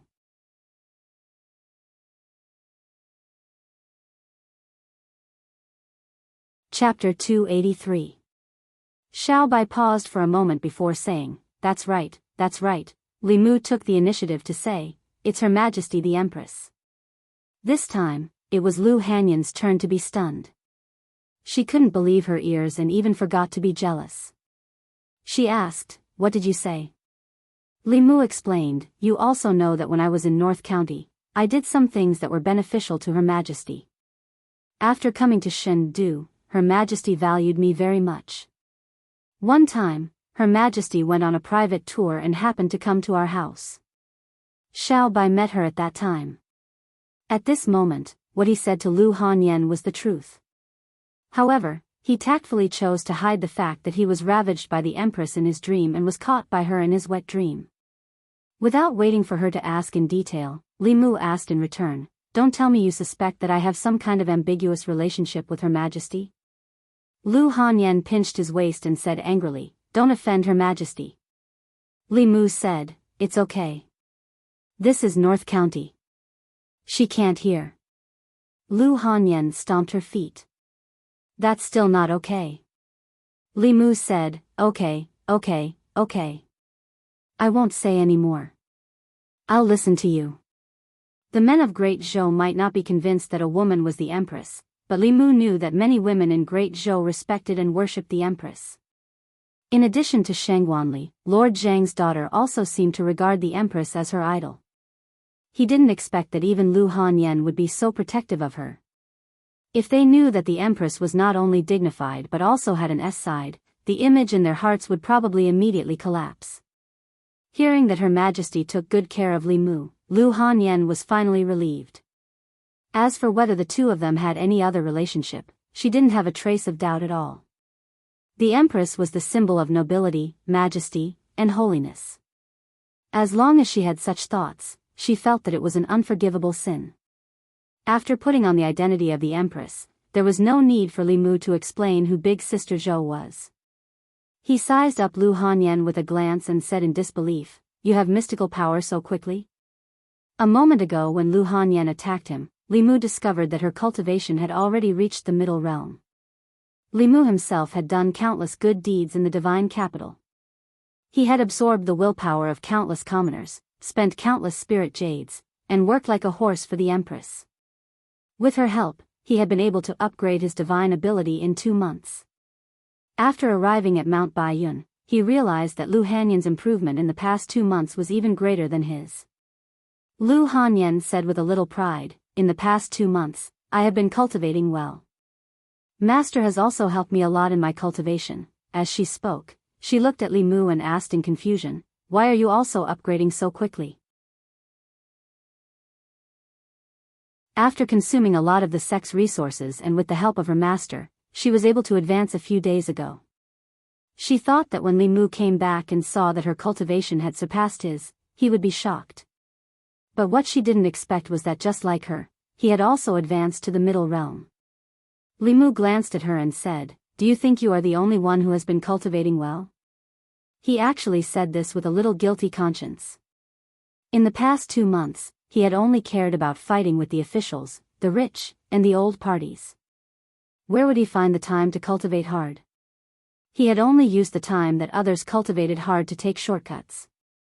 On the surface, he didn't seem to have guided chi cultivation, but the empress was a 7th realm elite. Casually hugging her thigh for a while could save him years of hard cultivation. Lu Hanyan had hugged Yu Zhenzi's thigh, but the empress's thigh was obviously longer and fairer than Yu Zhenzi's. Lu Hanyan said doubtfully, "That's impossible. Even if you didn't eat or drink for the past 2 months and absorbed the spiritual jades all the time, it's impossible for you to break through so quickly. You must be hiding something from me." After not seeing him for 3 days, she had a whole new level of respect for him. When it came to cultivation, Li Mu could easily fool Lu Hanyan in the past. After cultivating on Mount Baiyun for 2 months, the current Lu Hanyan was obviously not so gullible anymore. Li Mu said in amusement, "Actually, it's nothing much. I originally didn't want to break through so quickly. It was Her Majesty who helped me. Her Majesty is a 7th realm transcendent elite. She is as powerful as your sect master. This kind of thing is nothing to her." Lu Hanyan said in surprise, "Why is Her Majesty so good to you?" Li Mu said, "I exchanged all of this with my own hard work. You don't know, but in the past 2 months in Chengdu, I worked like a horse for Her Majesty.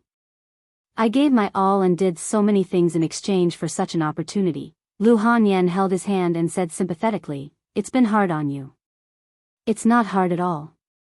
Li Mu shook his head and said, "Only when I become stronger can I have the ability to protect you. Although it's hard to work for Her Majesty is also very generous. She let me be an internal guard. Not only did she give me cultivation resources, but she also rewarded us with a 5-sectioned house. In the future, when you and Wanwan come back, you will have a big house to stay in." Lu Hanyan said in surprise, "A 5-sectioned house? Where is it?" Li Mu said, "The North Garden." Lu Hanyan was shocked. With her savings, she probably couldn't afford a 5-sectioned house in Chengdu, let alone the North Garden, where the high officials and nobles lived. Without a certain status, one couldn't afford a house in that kind of place even if they had the money. As if she realized something, Lu Hanyan looked at Li Mu and asked, "Her Majesty is so good to you. Are the things you did in Chengdu very dangerous? Li Mu didn't want her to worry, so he smiled and said, no, it's mainly because Her Majesty is generous to her own people. What I did was just some trivial things. Xiaobai looked at Lu Hanyan and said, Sister Lu, do you and Sister Wanwan want to come back to Chengdu with us? Our house is very big, and only my benefactor and I live in it. Lu Hanyan looked tempted, but she still shook her head and said, not now. Wait until my cultivation improves a bit more. Li Mu didn't say anything to Xiaobai this time. He had made too many enemies in Chengdu. With his current strength, he couldn't protect them very well, unless they were like Xiaobai and stayed at home all day. At the very least, he had to learn most of the supernatural powers of the supernatural realm and improve his strength by a large margin. He had to gain a firm foothold in Chengdu. Thinking of something, he looked at Lu Hanyan and said with a smile, this time in Chengdu, I went to the great music bar and saw Yinin, Miao Miao, Little 7, Little 16, and the others. They asked me a lot about you. Hearing about her former good sisters, Lu Hanyan looked excited and asked, you saw them? How are they now? Li Mu said, they're doing very well now. It's just that you left without saying goodbye. Lu Hanyan lowered her head and whispered, I didn't want to see everyone sad when we parted. Li Mu gently held her hand and said, you'll see them when you go to Chengdu. Lu Hanyan looked at him and said seriously, you have to take good care of them for me. Life in the great music bar isn't easy. They can't afford to offend anyone, and people often bully them. Little 7 and 16 are still young, so they don't dare to tell us when they're bullied. Li Mu patted her hand and said, don't worry, everyone in Chengdu knows that the great music bar is under my protection. Who dares to bully them? Lu Hanyan tapped his forehead and said, don't try to show off. Chengdu isn't North County. There are many people we can't afford to offend there. You've only been there for 2 months, so you don't know much about Chengdu. Remember the people I'm talking about. They're the most arrogant and despotic children of officials. If you see them, you have to avoid them. Now, even their fathers and grandfathers had to think twice before meeting Li Mu, let alone the sons of the rich and powerful officials in Luoyang. Li Mu waved his hand and said, no need. Lu Hanyan glared at him and said, I'm serious, listen to me. Li Mu was helpless, but he could only nod. Lu Hanyan thought about it and said, there are many playboys in Chengdu, you have to remember these people and avoid them. They are Zhu Tsong, the son of the director of the Ministry of Rights, Yang Xiu, the son of the director of the Ministry of Justice, Wei Peng, the son of the vice director of the Ministry of Revenue, and the grandson of the minister of Taichung Temple. Li Mu shook his head and said, they've been quite honest recently. Lu Hanyan looked at him and asked, you know them? Li Mu nodded and said, I know them. These scum like to bully people. After I taught them a lesson, they became much more honest. They hide when they see me on the street. Lu Hanyan said in disbelief, you taught them a lesson. They're the sons of officials.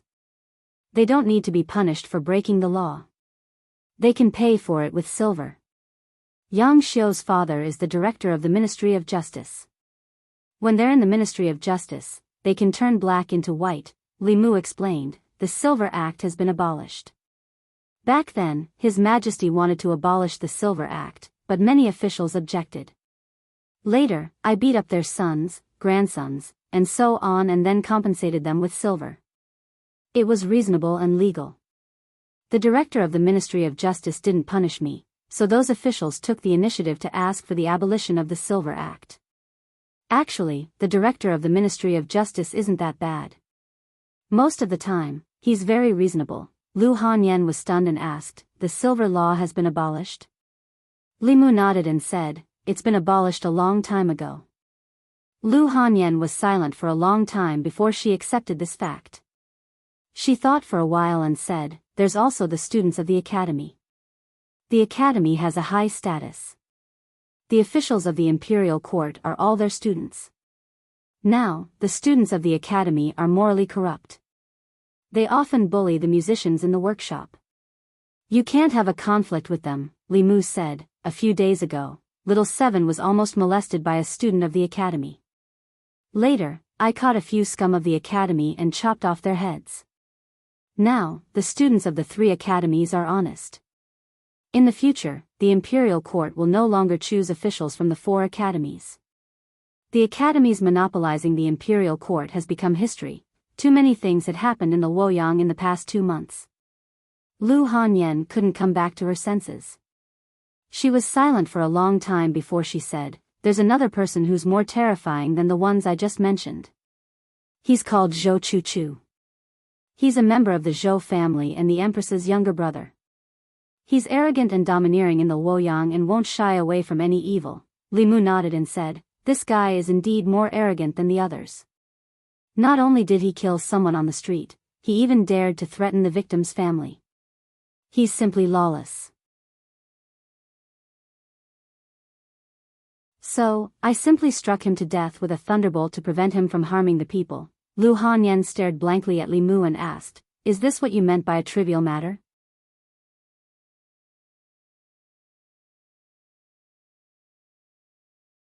Chapter 284. Although Lu Hanyan trusted Li Mu completely, she still could not believe what he had just said. Those hedonistic sons of rich families were tyrannical and lawless in Fairy's capital. Lu Hanyan had grown up hearing about their misdeeds. What exactly did these people go through to change their personalities in just 2 months? As long as she could remember, there had been a law of paying for crimes. Many officials had proposed to abolish it, but in the end, there had been no result. How could it be abolished so suddenly? The academy no longer had a transcendent status, and the young ruffian of the Zhou family, Zhou Chu, was dead. Were these all the trivial things he had done in the past 2 months? Lu Hanyan looked at Xiao Bai and asked, "Is what he said true?" Xiao Bai nodded and said, "It's true. The people of Luoyang like you very much. When we buy things on the street, they don't even take our money." After the shock, Lu Hanyan was only left with worry. She looked at Li Mu worriedly and asked, "You've offended so many people. Where will you go in Luoyang in the future? Why don't you quit being an official? We'll stay in Beijing. You can cultivate with me on Mount Baiyun." Li Mu smiled and said, "Don't worry. You know how many treasures I have. Besides, Her Majesty will protect me in Luoyang. It's the safest place in Great Zhou." Li Mu and Lu Hanyan did not walk the same path of cultivation. She had a master who was at the peak of Dongxian and had a purine body like her. Lu Hanyan was destined to inherit the mantle of Yuzhenzi. The resources of the ancestral court of Fulu school were at her disposal. However, Li Mu's cultivation depended on himself. The faith of the people was the foundation of his cultivation. Since he stood on the side of the people, he naturally had to stand on the opposite side of the privileged class. It was inevitable that he would offend people. Fortunately, he had the Empress and his own trump cards were not weak. Luoyang seemed dangerous, but it was also safe. After comforting Lu Hanyan for a while, she finally dispelled her worries. After 2 months of not seeing each other, Lu Hanyan had made rapid progress, and Wan Wan was not bad either. Her cultivation had already reached the spirit condensation realm, and because of her Ling Tong, her strength was far beyond the spirit condensation realm. Just now when Li Mu was invisible, Lu Hanyan didn't discover him, but he couldn't hide from Wan Wan's eyes. If Wan Wan were to advance to the middle realm one day, her spirit eyes would probably evolve as well. After not seeing each other for 2 months, Xiao Bai had endless things to talk to them about. Seeing that it was getting late, Li Mu and Lu Hanyan looked at each other and understood what each other meant. The two of them stood up at the same time and said to the 2 girls, "It's getting late, you should rest early."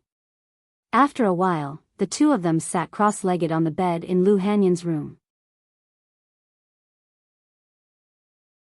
Their hands were clasped together, and mana flowed back and forth between their bodies through their hands. Traces of heaven and earth spiritual chi were attracted and quickly entered their bodies. After 2 months, Li Mu once again experienced the joy of duo cultivation. Cultivation was a boring thing, but duo cultivation of yin and yang brought a special sense of pleasure to both the body and the soul. This might be the reason why they were addicted to duo cultivation. The next day, the 2 of them didn't wake up until late in the morning. After that, Li Mu rode on his sword to Qingxian Peak. After being notified by the disciples guarding the peak, Hanja quickly walked out of the Daoist palace of Qingxian Peak. He strode over and patted Li Mu on the shoulder, and asked, "How was Luoyang?" Li Mu smiled. "It was fine." He looked around and didn't see the figure that often followed behind Hanja. He asked, "Where's junior sister Qin?" Speaking of junior sister Qin, Hanja looked helpless, and said, "She didn't cultivate properly and always followed behind me. I asked her to go into seclusion. She's not allowed to come out until she reaches spirit concentration." As he spoke, he suddenly looked at Li Mu with a strange look, and found that he couldn't see through him at all. The last time they met, the two of them were spirit concentration. Now, in Hanja's eyes, Li Mu was just like an ordinary person. Naturally, his cultivation couldn't have regressed. The only explanation was that Li Mu's cultivation had far surpassed his. Hanja probed, "You have divine power?" Li Mu didn't deny it and nodded slightly. Hanja was stunned for a long time before he gritted his teeth and said, "Freak, I thought junior sister Li was fast enough." "I didn't expect you to be even faster." Li Mu was silent for a moment. His lips moved, but before he spoke, Hanja said, "I know what you want to ask. Junior sister Li isn't here. I've kept an eye out for you. She hasn't returned to the sect in the past 2 months. If you really want to see her, maybe you can come back in 4 months. In 4 months, it will be the Triennial Peak competition. Junior sister Li's strength is one of the best in Purple Cloud Peak. She should be back to support Purple Cloud Peak." After chatting with Hanja for a while, he went to supervise junior sister Qin's cultivation. Li Mu returned to White Cloud Peak again. Lu Hanyan was watering the flowers that Wan Wan and Xiao Bai planted yesterday. She asked, "Did you see your friend?" Li Mu nodded and said, "Yes." Lu Hanyan asked again, "Did you see Miss Li?" Li Mu shook his head and said, "I didn't go to Purple Cloud Peak. When I was talking to Hanja about her, he said she wasn't in the sect." In front of Lu Hanyan, Li Mu didn't deliberately hide anything. Their relationship was only one step away. If he hid it too much, it would show that he was guilty. It was better to be honest. Li Mu didn't continue this topic. He asked, "Hanja said that in 4 months, there will be a grand competition in the sect. Will you participate?" Lu Hanyan shook her head and said, "I don't think so. That's a competition for the younger generation. What would I do there?" Li Mu almost forgot that Lu Hanyan's status was equal to the elders of the various peaks. With her strength, it would be a bit of a bully for her to participate in such a competition. The grand competition's requirements were for young disciples under the age of 25. At this age, those who could reach the spirit convergence realm were already outstanding. Those who could reach the divine power realm were already top geniuses. They either had great talent or incomparable perseverance. There weren't many people like this in the ancestral court of Fu Lu school. Although talent was very important on the path of cultivation, it was very difficult to become strong with talent alone without hard work and the accumulation of years of cultivation. Although it was rare for young people to reach the spirit convergence realm, it wasn't that they didn't exist. However, the 5th realm cultivators Li Mu had seen were mostly middle-aged or old. Xiaoyu's situation was special. The youngest creation realm cultivator he had seen was Shengguan Li. However, she was 5 or 6 years older than Li Mu. If she hadn't been by the Empress side all year round, it would have been impossible for her to become a strong cultivator so early. The Empress wanted him to return to the divine capital before the imperial examinations. There were still 2 months before the examinations. Including the preparation time, there was plenty of time. Li Mu planned to stay in the North County for a few more days to accompany them. He stayed in Baiyin Mountain for 3 days and then went to the county city with Lu Hanyan. After leaving the North County city, Lu Hanyan handed the Yunyan Pavilion to Zhang Shan to manage. He didn't make a name for himself as a constable, but he was very talented in business. He didn't let down Lu Hanyan's trust. The Yunyan Pavilion's business was getting better day by day. Zhang Shan was so busy that he lost a lot of weight. However, he was more energetic and his eyes were shining. Li Mu didn't lack cultivation resources now. He spent some effort to guide him into the path of cultivation and gave him some Fu Lu and Dharma treasures to protect himself. Although he didn't have to do dangerous jobs anymore, he could still cultivate to protect himself. At the very least, he could strengthen his body and prolong his life. In the county city, Li Mu accompanied Lu Hanyan for 3 more days. He originally wanted to drink with the White Demon King and see his 2 nieces. However, he only saw the Green Bull Demon. From him, he learned that after Madame Bai came out of the ice coffin, the White Demon King and his family went out to play and hadn't returned yet. Li Mu was able to return to the county city. In the end, he returned to Yangqiu County with Lu Hanyan. This was the place where they knew each other. It was also the place where Li Mu had lived the longest when he first came to this world. In these few days, the 2 of them cherished this reunion very much. They were together for almost 24 hours every day. The progress of their relationship was only 1 step away. Li Mu wasn't in a hurry. For a woman, this matter was sacred and had a sense of ceremony. It had to be left until the night of the wedding. Their original plan was to leave this day for the day of their breakthrough. They would use each other's primordial yang and primordial yin to break through to the middle realm. However, no one expected that Lu Hanyan would enter the Fu Lu school and Li Mu would meet the Empress. The 2 of them had already broken through to the God Power realm.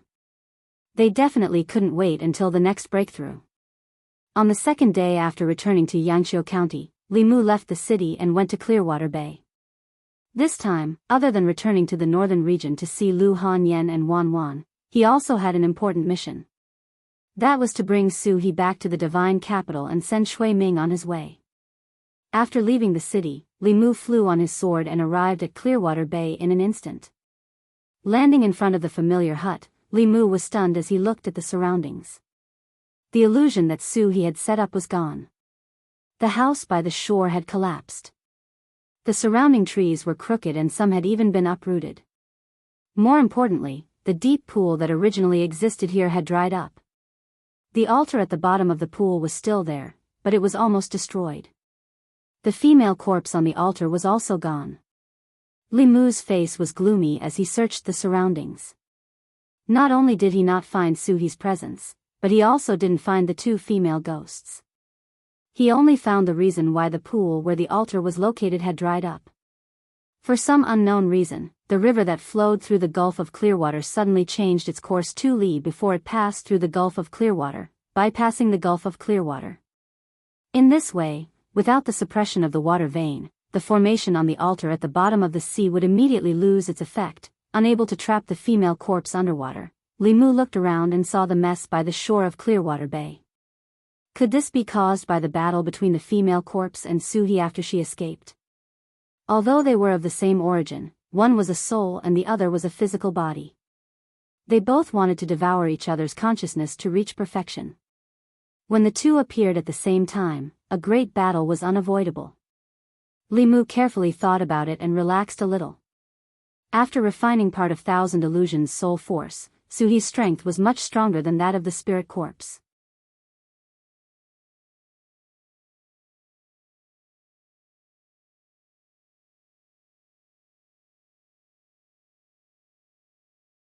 Chapter 285. At the shore of the Bay of Jade. Li Mu carefully examined the traces in the surroundings and confirmed that they were the result of a battle. The river that flowed through the Bay of Jade had also changed its course because the fierce battle had shattered the cliffs and blocked the original channel, causing the altar at the Bay of Jade to lose its water supply. Gradually, Li Mu discovered a few more problems. According to his initial deduction, the change in the river's course should have caused the altar's formation to weaken, allowing the spiritual corpse at the bottom to break out of the formation and engage in a great battle with Su He. However, after careful examination, Li Mu felt that there should have been 2 experts above the 5th level fighting here. They had shattered the cliffs and forced the river to change its course, causing the female corpse at the bottom to break out of the formation. One of the 5th level experts had to be Su He, so who could the other be? The possibility of it being a passing expert was not high. Many cultivators like to kill ghosts and demons indiscriminately. However, even cultivators who wanted to slay demons and protect the Dao would consider their own strength. They would definitely not fight with experts of the same level. If they fought with experts of similar strength, both sides would often be injured. Cultivation was not easy. No one wanted to be injured and cause their cultivation to drop, unless their target was Su He. Who could have such a deep grudge against her? The answer was already obvious. Cui Ming. If Li Mu could think of Su He, how could Cui Ming not think of it? After luckily escaping Madame Chu's calamity, he would definitely want to cut the weeds and eliminate all threats to him. Suddenly, Li Mu felt all the hairs on his body stand on end as a great sense of danger arose. He abruptly turned around and looked behind him. Behind him was a messy forest. A few trees had been overturned and those that were still standing on the ground were also swaying left and right. For some reason, this forest gave him an incomparably strange feeling. However, no matter whether he used his heaven's eye or opened his eyes, he could not see anything strange about this forest. Li Mu's eyes flashed slightly. He turned his back to the forest and slowly walked towards the dried-up pool. Whoosh! The sound of wind breaking came from behind him. A branch from a poplar tree closest to Li Mu suddenly shot out and stabbed at Li Mu's back. The speed of the branch was unbelievably fast. Li Mu subconsciously dodged and avoided it, but his arm was still stabbed. After the branch pierced Li Mu's arm, it directly collapsed. However, there was no wound on Li Mu's arm, nor was there any blood. Bang! On the other hand, a strange sound suddenly came from the trunk of the poplar tree. Wood chips flew everywhere, and a large hole appeared on the trunk. The wholeness formula was a substitution technique.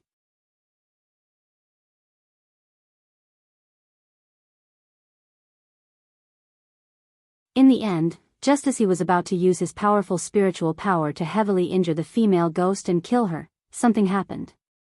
Their battle destroyed a cliff, and the collapsed cliff caused the river to stop flowing.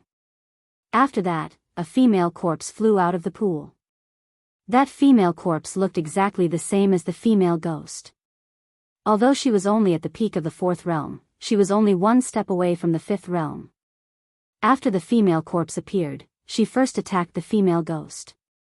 He wanted to sit back and enjoy the fruits of her labor. He did not expect that the two would team up to deal with him. Although he was strong, he could not take on the combined forces of the corpse and ghost. After heavily injuring them, they escaped. He could not chase after them, so he could only stay here and recover.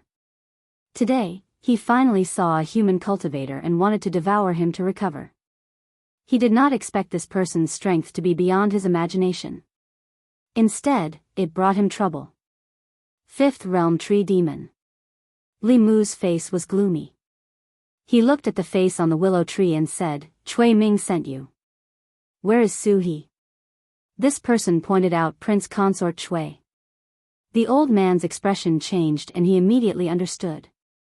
Prince Consort Cui's guess was right. Someone wanted to use the female ghost to cause trouble. Since that was the case, he could not let him go so easily.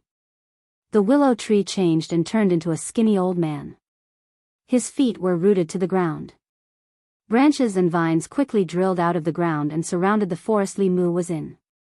Countless branches and vines shot toward Li Mu from all directions. Although Li Mu had a treasured armor to protect him, it mainly defended against spells. Even the treasured armor could not completely protect him from physical attacks that had no blind spots. Li Mu formed a seal with one hand and silently chanted a spell.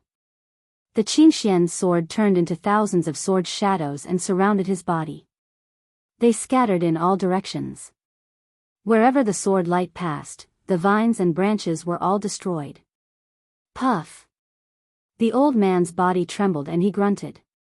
He spat out green liquid again. Li Mu looked at him and asked coldly, "Speak.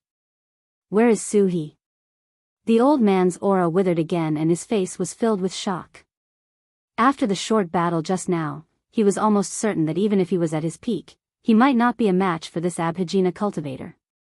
Moreover, he had only recovered less than 30% of his strength. If he continued to fight, he might really die here. He did not continue to fight and quickly fled into the depths of the forest. Su He's whereabouts were unknown. Li Mu naturally would not let this tree demon go. He stuck a spirit travel talisman on himself and chased into the depths of the forest.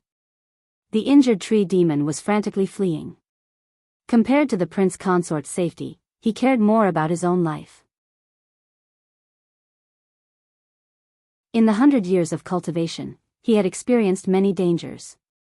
However, after entering the 5th realm, he had never been chased by a 4th realm cultivator. He had also never seen such a powerful 4th realm cultivator.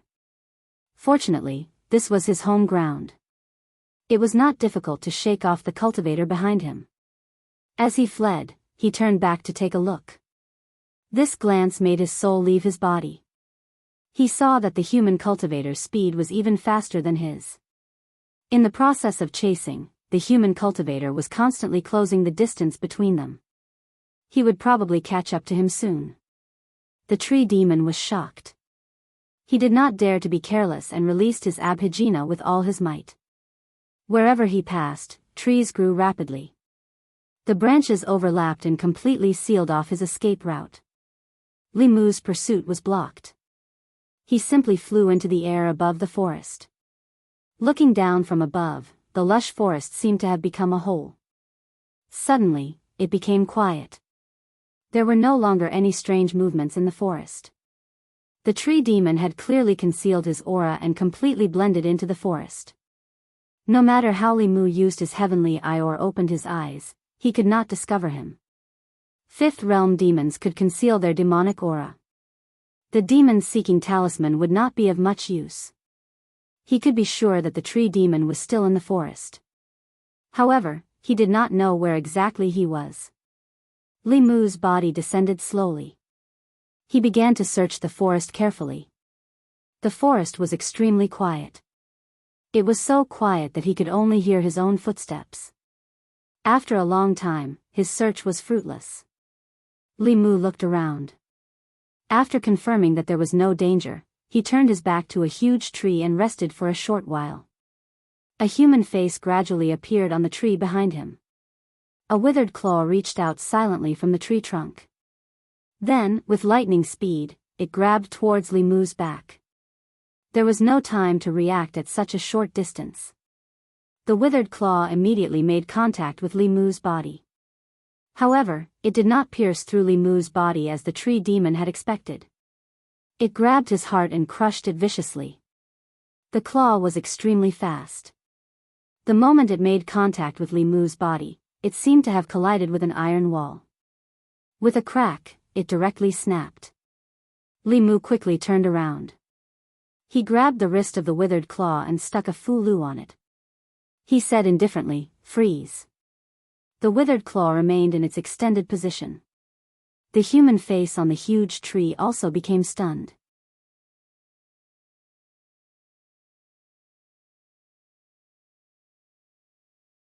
Chapter 286. Taking advantage of the moment when the tree demon was immobilized by the body-securing talisman, Li Mu stretched out his hand. A chain appeared in his hand and he tied it to the tree. After the tree in front of him was bound by the chain, it gradually transformed into a skinny old man with a chain around his neck. This was a torture tool specially made by the imperial court. It was used to capture demons and spirits, and it was always successful. The cultivation of the demons and spirits that were locked up would also be sealed. This 5th realm tree demon was now just an ordinary old man. Fortunately, he was heavily injured and probably had not even recovered 30% of his strength. Otherwise, even though Li Mu was not afraid of him in a head-on battle, it was almost impossible to capture him alive. Li Mu took away the body-securing talisman and the old man gradually regained his consciousness. Feeling the cold chain around his neck and the sealed mana in his body, his expression changed drastically. He wanted to escape but was gently pulled back by Li Mu. Li Mu looked at the old man and asked the question he was most concerned about: where did Suhi go? The old man glanced at Li Mu but did not speak. Li Mu took out a fulu and waved it in front of the old man. He asked, "Do you know what this is?" The old man looked at the purple heaven thunder talisman in his hand and could not help but swallow his saliva. Li Mu asked, "Guess, how many bolts of lightning can you withstand now?" The old man lowered his head and his face was extremely pale. Li Mu kept the purple heaven thunder talisman and took out a few more. He said, "Other than the purple heaven thunder talisman, I have a few more good things here. This is a sword talisman. It will destroy your demon body with one strike and your demon's soul with the second strike. This sword is a heaven-grade divine weapon. It will not be a waste for you to die under this sword." The old man trembled and hurriedly said, "They escaped." The female ghost and the female corpse escaped. Li Mu was able to sense the emotions of this tree demon, so the possibility of him lying was not high. This made Li Mu feel a little relieved. If something really happened to Su He in the hands of this old demon, then even if he chopped him into pieces and burned him as firewood, it would still not be enough to appease the hatred in his heart. Li Mu's face was calm as he looked at the old man and said, "Speak, what happened at the Bay of Clear Water? If there is even half a lie, don't blame me for chopping you into pieces and burning you for firewood." The tree demon's life was in the hands of others, so he didn't dare to hide anything. He recounted everything that had happened in the Bay of Clear Water. He had been ordered by Cui Ming to come to North County to look for Madame Chu and Su He. He had searched the entire Yangqiu County with his ghost-seeking technique, but he couldn't find Madame Chu. Instead, he found Su He, who had just come out of seclusion. One demon and one ghost, a great battle broke out at that time. He had been in the 5th level for a long time, and Su He's cultivation was not as profound as his. However, their battle later on shattered the cliff, causing the Bay of Clear Water to stop flowing, releasing the female corpse from the bottom of the water. At first, the female corpse attacked Su He, but soon, the two came to an agreement and began to attack the tree demon. The tree demon was fighting 1 against 2, so he wasn't strong enough. He used a secret technique to heavily injure them, forcing Su He and the female corpse to retreat. However, he was also heavily injured and could only recuperate in the Bay of Clear Water. Until he met Li Mu. Li Mu looked at him coldly and asked, "Did Cui Ming send you?" The old man lowered his head, neither admitting nor denying. Li Mu fixed him in place again and sent him into the flask space. The flask space was a small space created by experts above the level of transcendence. It was attached to the real world and could be used to store things and hide people. In ancient times, some almighty experts would even create a spacious space for themselves to live in. Li Mu's ring had a very small space, equivalent to a small house, but it was enough to store the tree demon. The most important thing now was to find Su He. Although the tree demon was here and Su He was no longer needed to provide a witness, she was injured by the tree demon and the female corpse was spying on her. Li Mu was still worried about her safety. However, the north region was so big and there were no clues. Where should he go to find her? After thinking for a while, he decided to go to the county office and ask. If there was no news from the county office, then he would go to the county office. With a heavy heart, Li Mu walked out of the Bay of Clear Water. At a certain moment, he sensed something and looked to the side. In the next moment, he flew into a dense forest on the left. "Save me!" In the forest, a girl was carrying a bamboo basket with some freshly picked mushrooms. At this moment, the girl was being forced into a corner by several gray wolves. Her face was filled with panic. A gray wolf grinned, revealing its white teeth, and pounced at the girl. The bamboo basket in the girl's hand fell. She curled up into a ball and closed her eyes in despair. However, after waiting for a long time, nothing terrible happened to her. She carefully opened her eyes and saw a figure standing in front of her. The gray wolves were lying motionless on the ground. They were clearly dead. Seeing this scene, the girl was stunned for a moment. She quickly got up from the ground and said, "Thank you for saving my life, young master." It was just a few wild wolves. Li Mu could kill them with a wave of his hand. He bent down and helped the girl pick up the mushrooms on the ground. He put them into the basket and handed it back to her. "Are you okay?" The girl shook her head and said, "I'm fine." She took a step forward and was about to take the basket when her foot suddenly twisted and she almost fell. Li Mu quickly reached out to support her.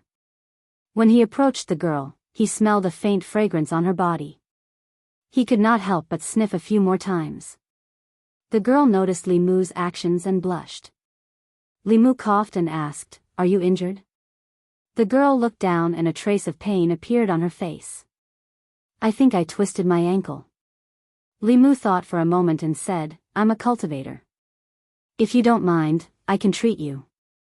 The girl said, "My life was saved by young master. How would I dare to mind? I'll leave my injury to young master, I'm sorry for offending you." Li Mu bent down. His hand glowed with golden light as he gently held the girl's slender ankle. A strange numbness came from her ankle, causing her to blush even more. Soon, Li Mu withdrew his hand, stood up and said, "Miss, you can try again." The girl nodded and tried to walk a few steps. She said in surprise, "It doesn't hurt anymore." "Young master, you're amazing." Li Mu smiled and said, "This mountain is not safe. Where is your home? I'll send you back." The girl said, "My home is in the village at the foot of the mountain. I'll have to trouble young master." Li Mu smiled again and said, "It's no trouble. Let's go." The girl carried the basket and walked side by side with Li Mu. She curiously asked, "Young master, are you a cultivator? I heard that our northern county has a Fulu school. The cultivators there are all very powerful. Are you a disciple of the Fulu school?" Li Mu shook his head and said, "I'm only a mountain cultivator. I don't have the qualifications to be a disciple of the Fulu school." The girl smiled and said, "Young master, you're too humble. You're so skilled to be able to kill those hungry wolves so easily and heal my injuries. Young master, you must not be an ordinary cultivator." Li Mu waved his hand and said, "Just a few hungry wolves. If young master is willing, you can easily get rid of them." The girl was stunned and shook her head. "Young master, you're joking. I don't even have the strength to truss up a chicken. If I'm not as powerful as young master, how can I deal with those hungry wolves?" Li Mu looked at her and smiled. "What's so powerful about dealing with a few hungry wolves? I can't compare to young master who can steal the sky and fake the sun." The girl looked at Li Mu and was slightly stunned. She said in shock, "Young master, what are you talking about?" Li Mu said coldly, "You vixen, how long are you going to pretend for?" The woman stared straight at Li Mu. The panic on her face gradually calmed down, but she still asked with some surprise, "How did you see through it?" "With your cultivation, it's impossible for you to see through my true form," Li Mu said. "Do I need to see?"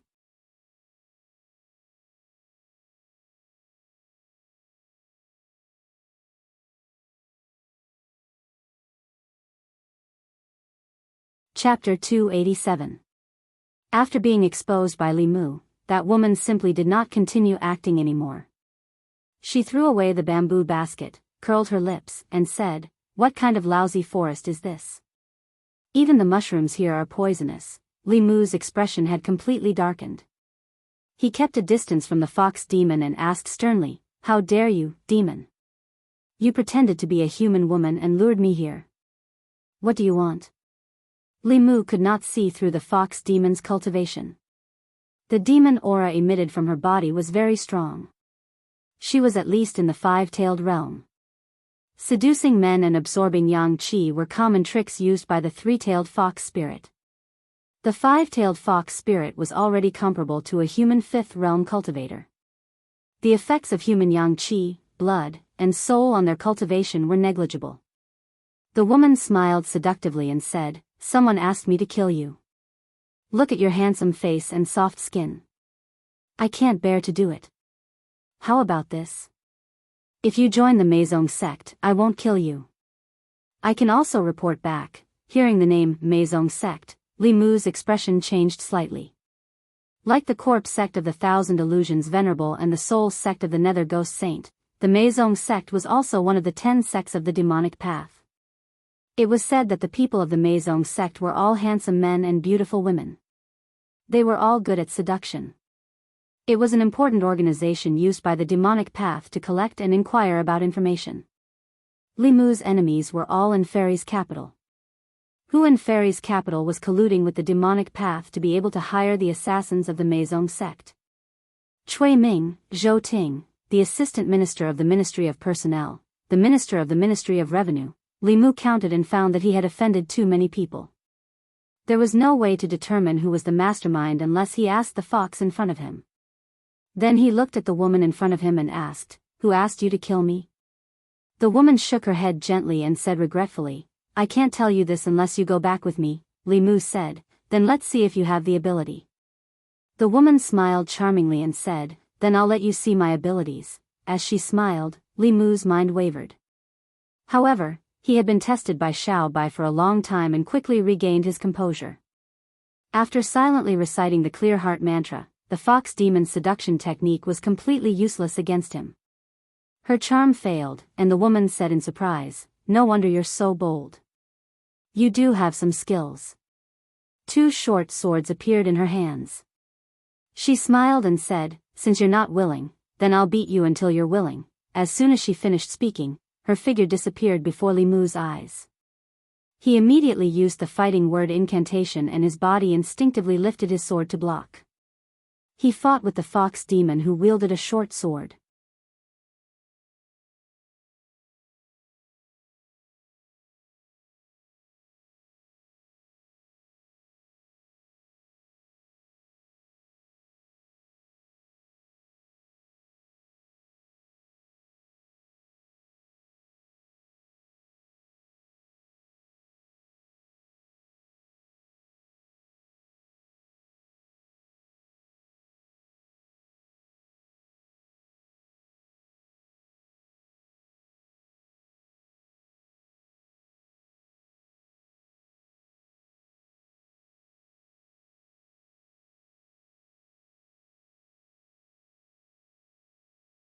Saving you is more important. I can't be saved. He smiled at Li Mu and said, "Don't be sad. I should have died 20 years ago." It wasn't a loss. Li Mu glanced at her and said, "Don't speak. I'll save you first." With a thought, a jade bottle appeared in his hand. It was the origin pill that the Empress had bestowed upon him. As long as her soul had not completely dissipated, this origin pill could save her. Li Mu wanted her to take the pill, but he discovered that her soul power was rapidly draining away. Looking down, Suhi had already closed her eyes. He knew that things were not good. In this situation, she could not dissolve the medicinal power at all. The origin pill was a rare treasure. In order to avoid wasting it by mistake, it needed to be refined with magic power. With just a trace of magic power, the medicinal power could be stimulated. However, Suhi could no longer use any magic power. Li Mu did not have time to think. He made a prompt decision and placed the origin pill into his mouth. Then he bent down and kissed Suhi's lips. Li Mu used a trace of magic power to dissolve the pill and then transferred all of its medicinal power into Suhi's body. Time seemed to stop for a moment. Suhi's body emitted a strange aura. The soul power that she had just lost began to rapidly return to her body. Not only that, but the remaining soul power of the ghosts that Li Mu had killed was also absorbed into her body. Suhi still did not wake up. This was because her injuries were too severe. Her soul had almost dissipated. The medicinal power of the origin pill would slowly restore her soul. This required a process. In Li Mu's arms, Suhi's soul had already solidified. The origin pill truly lived up to its name. He let out a long sigh and looked up at the sky. He sincerely said, "Praise Her Majesty, if the Empress had not given him the origin pill, he would have lost Suhi today. He would have watched her die in his arms. This would be the regret of his life." After returning to the divine capital, he decided to treat the Empress better. Otherwise, he would feel guilty. Sensing another aura beside him, Li Mu remembered that the female corpse was still here. He looked over. The female corpse that looked exactly like Suhi was also looking at Li Mu. Her face was calm and expressionless. After glancing at Suhi, she did not say a word and disappeared into the thick fog. Li Mu did not stop her. He had some doubts about the relationship between the female corpse and Su He. Logically speaking, the two of them were natural enemies. One had a soul, while the other had a body. They would definitely want to devour each other to complete themselves. However, it was clear that if it had not been for the female corpse's protection, Su He would have died in the hands of those ghosts. Could it be that the corpse's self-born intelligence also knew the principle of born from the same root? There is no need to kill each other so quickly? Perhaps she thought that they were of the same root and did not want to kill each other. No matter the reason, she protected Su He and changed Li Mu's attitude towards her. If not for this, Li Mu would have eliminated her completely and erased her intelligence so that she would not threaten Su He in the future. Li Mu looked in the direction that the female corpse disappeared and said, "I will let you go today. I hope that you will cultivate the right path in the future and not harm the world. Otherwise, I will kill you personally." Low-level zombies relied on their instincts to cultivate by sucking people's blood. Flying zombies already had intelligence and could absorb moonlight, yin qi, spiritual qi, and other forces to cultivate. They did not need to suck human blood. She was born from spiritual qi and did not have the filthy corpse qi on her. She was different from the zombies that were born from filthy qi. Using human blood to cultivate was not good for her. She knew this better than Li Mu. After the female corpse left, she used the skill of calling the wind to disperse the white fog on the mountain. Then she carried Su He, hid herself, and left with the wind. At the foot of the mountain, the people looked up and saw that the fog that had lingered for several days had dispersed. They could not help but shout in joy. The fog is gone. The ghost fog is finally gone. We can finally go up the mountain to chop wood and hunt. Let's not rush. Let's report to the government office first and see what they say. In the crowd, a young child in a woman's arms looked up at the sky and said, "Mother, I saw someone flying in the sky." The woman raised her head and looked up. There was nothing in the sky. She looked at the child in her arms and worriedly looked at her husband beside her. She said, "My child's father, when the furs are sold, you should take Xiao Bao to see a doctor." Li Mu carried Su He. He did not go straight home. Instead, he went to find the Green Bull Demon. The White Demon King's ice coffin had the effect of nourishing the primordial spirit. Li Mu took it from the Green Bull Demon and placed Su He's body inside. This could help her wake up sooner. Li Mu placed the ice coffin in the flask space. As for the tree demon, Li Mu tied it up with the immortal binding chains and threw it aside. After doing all this, he said to the Green Bull Demon, "If Brother White comes back, I'll have to trouble you to tell him that I'll be borrowing this ice coffin for a while. I'll return it to him when I'm done." The Green Bull Demon waved his hand and said, "You saved sister-in-law. This ice coffin is of no use to brother. You can take it." The White Demon King was really rich. He gave away 2 flask space rings. This ice coffin was also a rare treasure. It was said that the dragon race was the richest race in the world.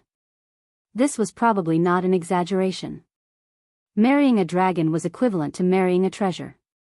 However, Li Mu did not envy him. After all, he also had the Empress as a treasure. It was just a dragon. No matter how rich it was, could it be richer than the Empress of a country?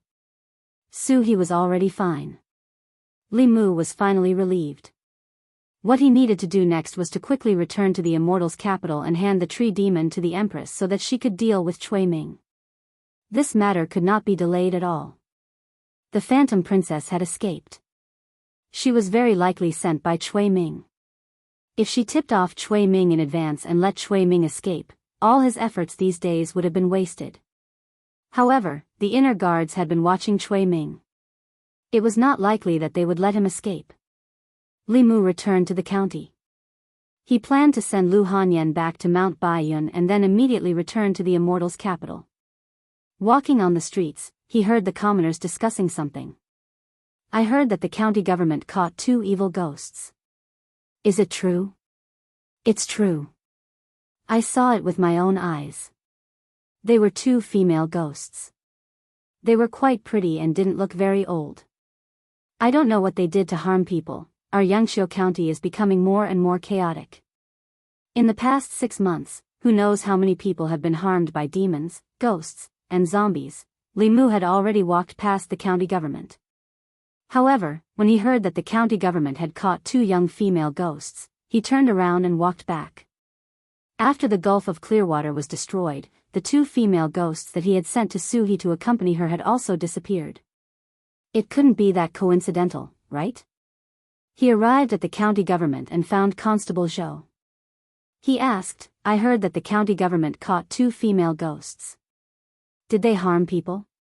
Constable Zhou shook his head and said, that's not the case. However, those 2 wraiths have been wandering around the vicinity of Clearwater Bay. The county magistrate suspects that they have a motive for harming people and is planning to interrogate them. When he heard that there were 2 female ghosts wandering around the Gulf of Clearwater, Li Mu knew that it should be that female ghost. He looked at Constable Zhou and said, can you let me see those 2 female ghosts? Constable Zhou hesitated for a moment and said, come with me. It was reasonable to say that Li Mu was no longer a constable of the county government and had no right to enter the county government prison. However, the friendship between the two was still there. Constable Zhou made an exception for him this time. The county government prison. The 2 female ghosts, one big and one small, were chained up by 2 chains. Their powers were restricted. The small ghost shrank into a corner and shivered. Big sister, will we be killed? The big ghost was also not sure. However, she still comforted her. Don't worry. We didn't do anything bad. They have no reason to kill us. The jailer outside sneered and said, what reason does the county magistrate need to kill you 2 little ghosts? The county magistrate has just arrived and hasn't made any achievements. Killing you 2 evil ghosts is just the right thing to do, the small ghost defended herself. We didn't harm anyone. The jailer curled his lips. Who cares? The small ghost panicked. It's over, it's over. We're really going to die again. Sister Sue, come and save us. The big ghost looked worried. I don't know how Sister Sue is. That tree demon is too powerful. I hope she'll be fine. The county government prison's door was opened. Constable Zhou and Li Mu came out. Li Mu saw the 2 female ghosts, one big and one small, locked up in the prison. He shook his head and helplessly said to Constable Zhou, I know them. Although they are ghosts, they have never done anything harmful. Can you let them go? This. Constable Zhou looked embarrassed. Finally, he nodded and said, I'll ask the county magistrate. Li Mu smiled and said, I'll have to trouble Constable Zhou. Constable Zhou nodded and turned to leave. Li Mu walked toward the 2 female ghosts. When they saw Li Mu, they were stunned for a moment. Then, they looked surprised. The small ghost grabbed the prison's bars and said excitedly, Young master, are you here to save us? The big ghost said worriedly, Young master, Sister Sue is in danger. There's a tree demon. Li Mu smiled and said, don't worry. I've already seen her. She'll be fine. In the prison, the 2 female ghosts were finally relieved. In the county government's courtyard, Constable Zhou was in a dilemma. After Magistrate Zhang left, the new county magistrate of Yangqiu arrived a few days ago. This magistrate came from Luoyang. When he came to the county government, he brought a few confidants with him. As an old arrestor, he was left out. Recently, there was a tendency for him to be replaced. He really couldn't say anything in front of this county magistrate.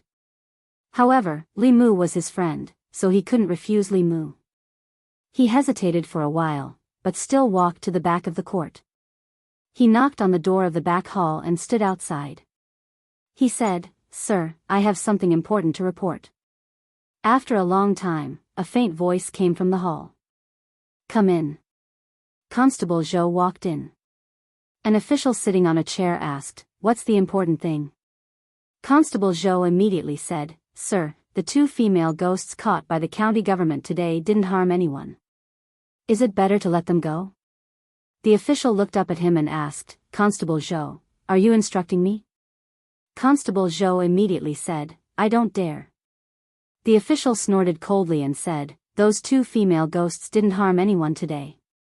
Can you guarantee that they didn't harm anyone in the past and won't harm anyone in the future?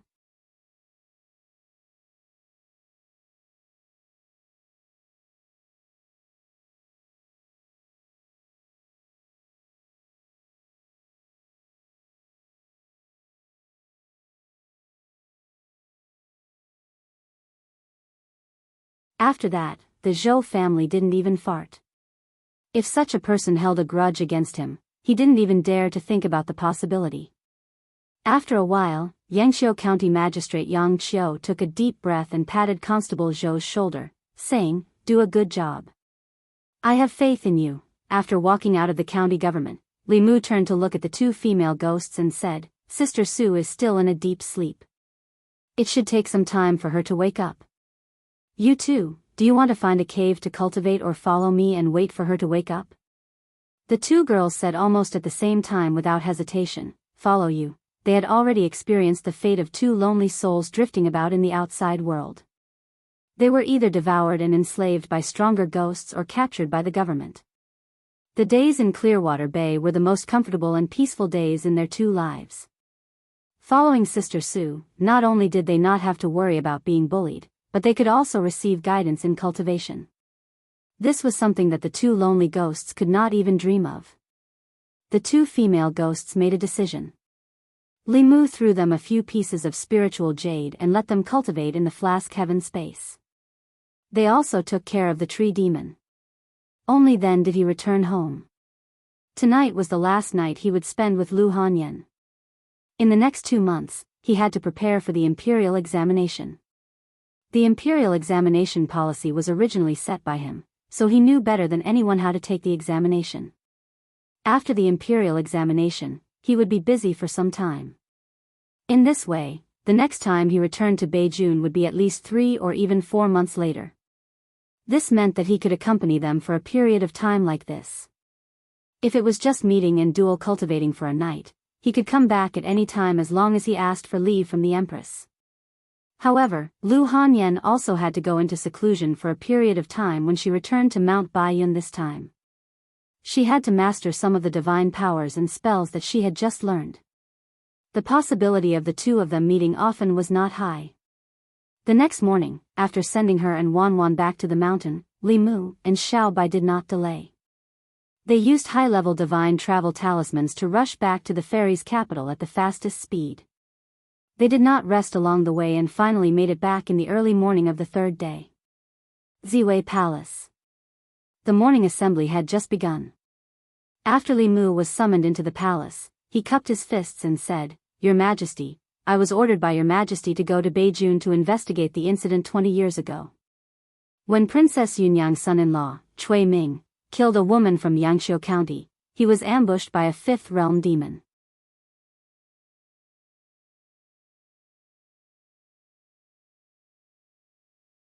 He first colluded with the demon sect and then joined forces with the demon sect to frame the Zhejiang County chief. The minister's words were like a huge rock thrown into a calm lake, causing huge waves. Li Mu had a look of realization. If the one who colluded with the demon sect was Cui Ming, then Phantom Princess must have been sent by Cui Ming. If Cui Ming had colluded with the demon sect, he could have worked with the demon sect more than 10 years ago to frame the Zhejiang County chief for a promotion. Why would the demon sect help Cui Ming? Perhaps Cui Ming didn't collude with the demon sect. He was originally a member of the demon sect. Li Mu thought of Phantom Princess.